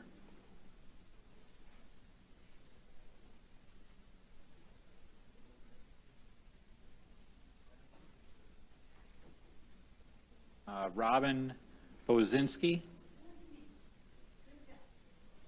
It's a pretty similar name to a lot of the ones we have in the UP, so welcome to the Senate Oversight Committee. Hi, thanks for having me. You have 3 minutes. Okay, I do first of all want to say that we live in a republic with a democracy. I already gave you my written testimony as well as my affidavit. Yes. What I'm going to tell you just a couple things that are in my sworn statement is I was a challenger down at TCF, and I did experience a lot of things of what people are saying. There was intimidation. There was the cock blocking of us being able to see the actual process where they wanted us to stand at the corner monitor. And the one most egregious thing that I noticed was it alerted me that the table person who was in charge of our table had told seat number 5 to hang on to 9 ballots because they needed to bring them back to change some numbers on them. So I'm like, oh wait, red flag in my head. So I thought, well, I need to go over by the scanner and see what they're doing over there. And I did, and after a little bit, and I was harassed about my mask because I could only wear it up to my nose because I need to be able to breathe, and I had ADA. And anyway, so what I had witnessed was this gentleman scanning the envelope. He raised it up, calling for the table person in charge of our table to come, and he says, what am I supposed to do with this when the ballot number does not match in the book? And he said, well, we're just going to change it. And I said, you cannot change that. You cannot go in the poll book and change it. We need to challenge this. Well, when I did that, summing everything up, I was pulled aside about my mask. The woman and I had agreed that if you get me a shield, I will wear a shield with my mask. I'm good, you know. And I thought that was settled. And while she was talking to me, I could hear the gentleman tell the scanner guy, just scan them and run them through. It's not our job to double check the numbers like this. 1 minute. So that was the most egregious thing that I had experienced. You'll see the rest of my thing. But days later, my neighbor was walking her dogs. And so I went over in my jammies and I talking to her, and she says, Robin, I want to tell you something. You're political, and I think I need to tell you something. So what she had told me was she works at the local nursing home, and she had gone back to work after being off all summer, and one of the RNs had told her that the activities director held a activity in the building with the seniors, and it was a mock election. It was a mock election with real ballots, and that the staff workers were helping the seniors fill these ballots out, to the point that one gentleman was writing his name as Quincy, but that wasn't his name because he had Alzheimer's. So the worker actually crossed his name out and wrote on his thing, and was told that the ballots were in fact mailed out. Oh. So that's a point that I think nobody knows about or has heard about. I've asked them to come and testify, but they said that they're worried about their jobs.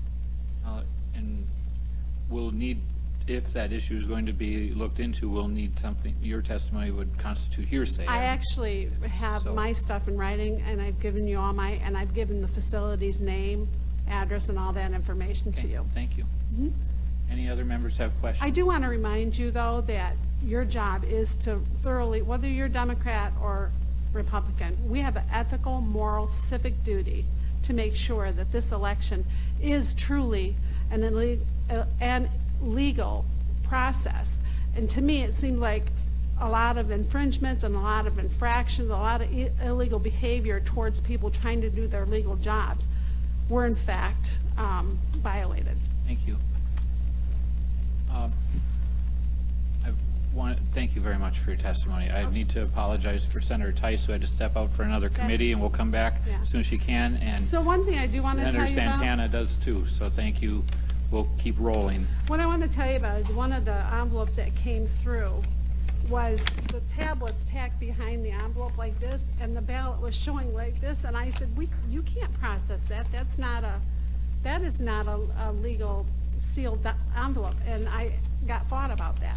Were you successful or unsuccessful in challenging that? Every time I challenged them, which was about 6 times, at seat number 1's thing, they just wanted to put a Post-it on it, and we'll look back at it later. It's not our job to worry about that. And I'm like, well, wait a minute here.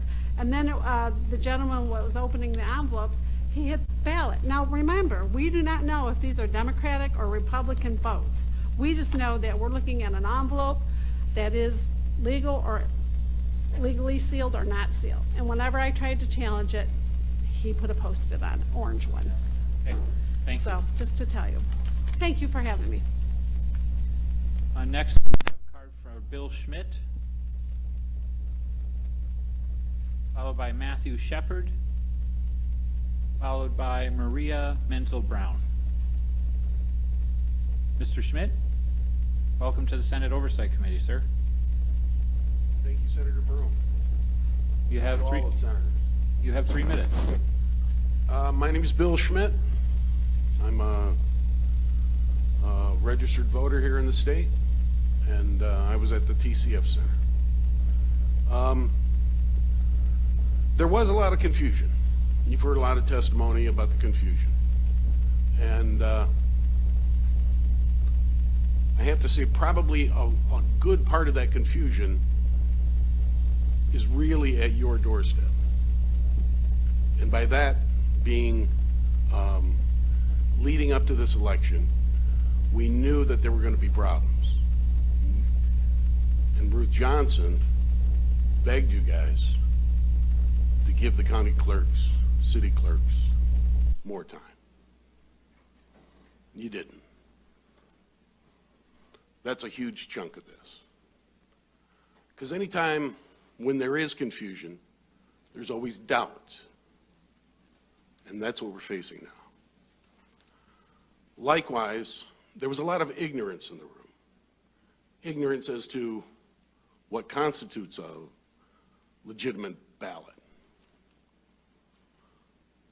What is a signature supposed to be all about? How the entire process goes by. If you're predisposed to see fraud, you will see fraud in just simple mistakes. Mary Smith and Fred Jackson live at the same address. They fill out their ballots. They put them in separate envelopes, the incorrect envelopes. So you have the mismatched ballot with the number, and all this is readily explainable. Unless you want to see fraud, then these are illegal ballots. So part of this problem is just human error. Part of the problem is the folks just didn't have enough time. Part of the problem is a scourge pandemic. From 1 minute. From my point of view, I saw a lot of poll workers work really hard. And I think there were some hard feelings on part of many of the challengers.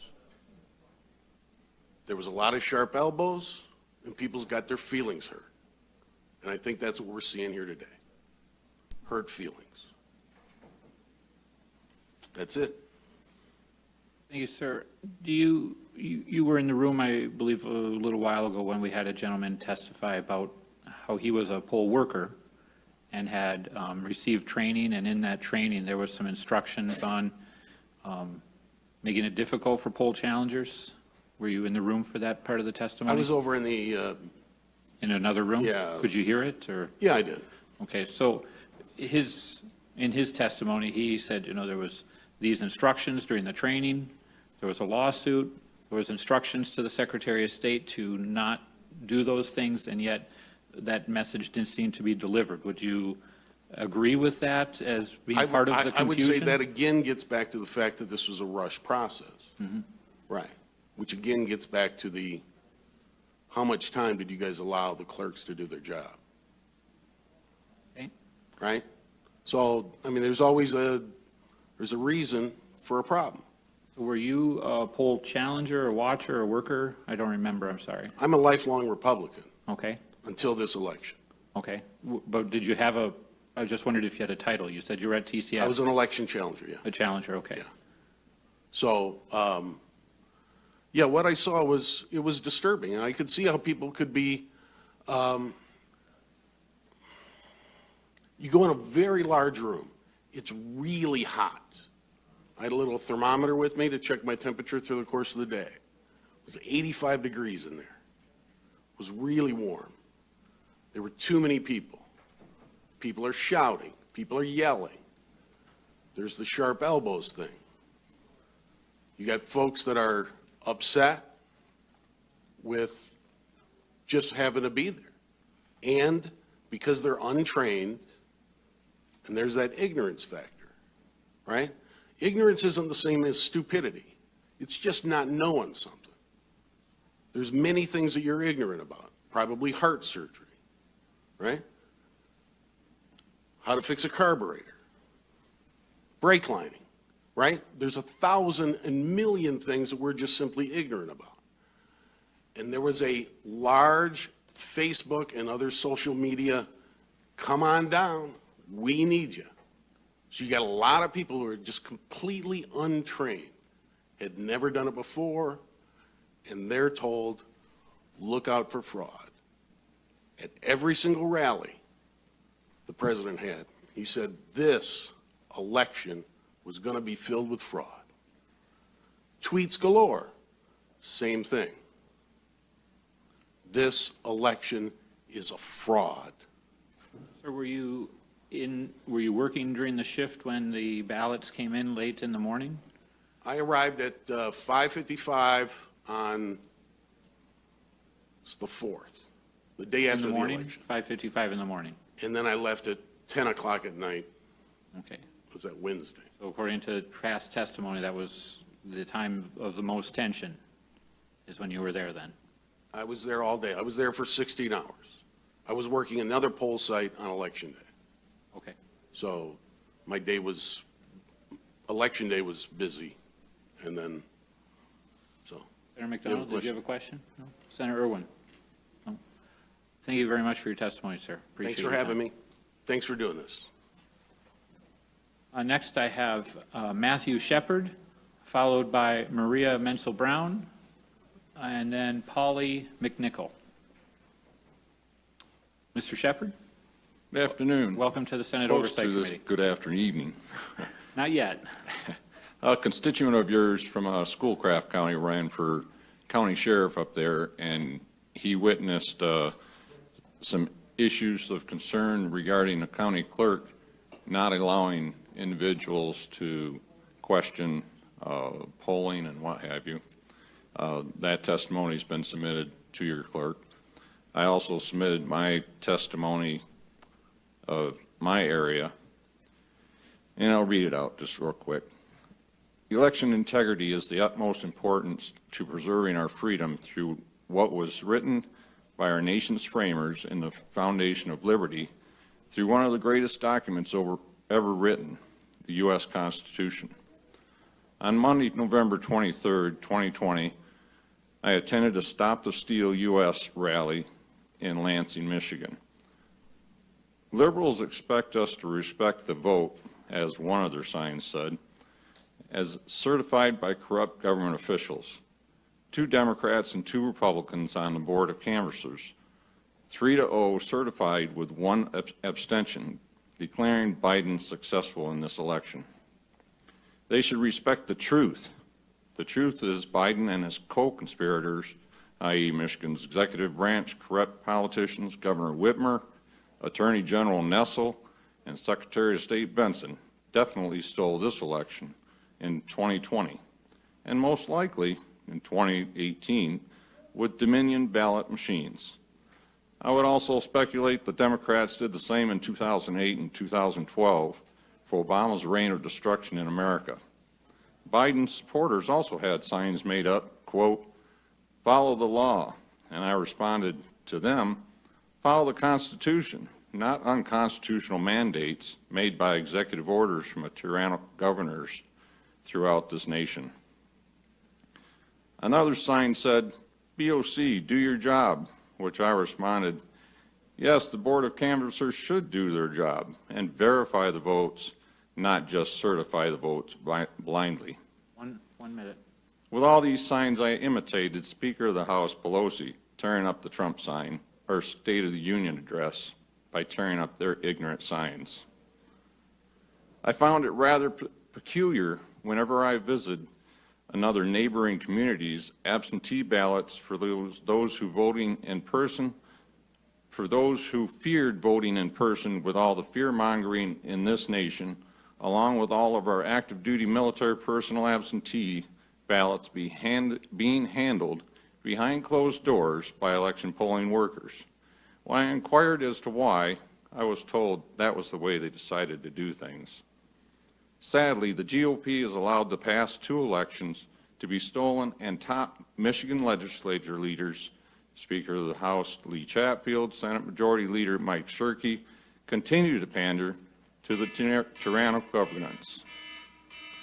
Respectfully, Matthew Shepard, co-chair of Constitution Party Midwest Region and vice chair second vice chair for State Taxpayers Party of Michigan. Thank you. Thank you, sir. Sir, were you, and forgive me if you mentioned. Ili kuwa mwanafamilia bora wa Global TV, usisahau kusubscribe, like, kushare na kucomment. Baada ya kusubscribe, bonyeza alama ya kengele ili kupata taarifa kwa kila video inayopanda Global TV Online.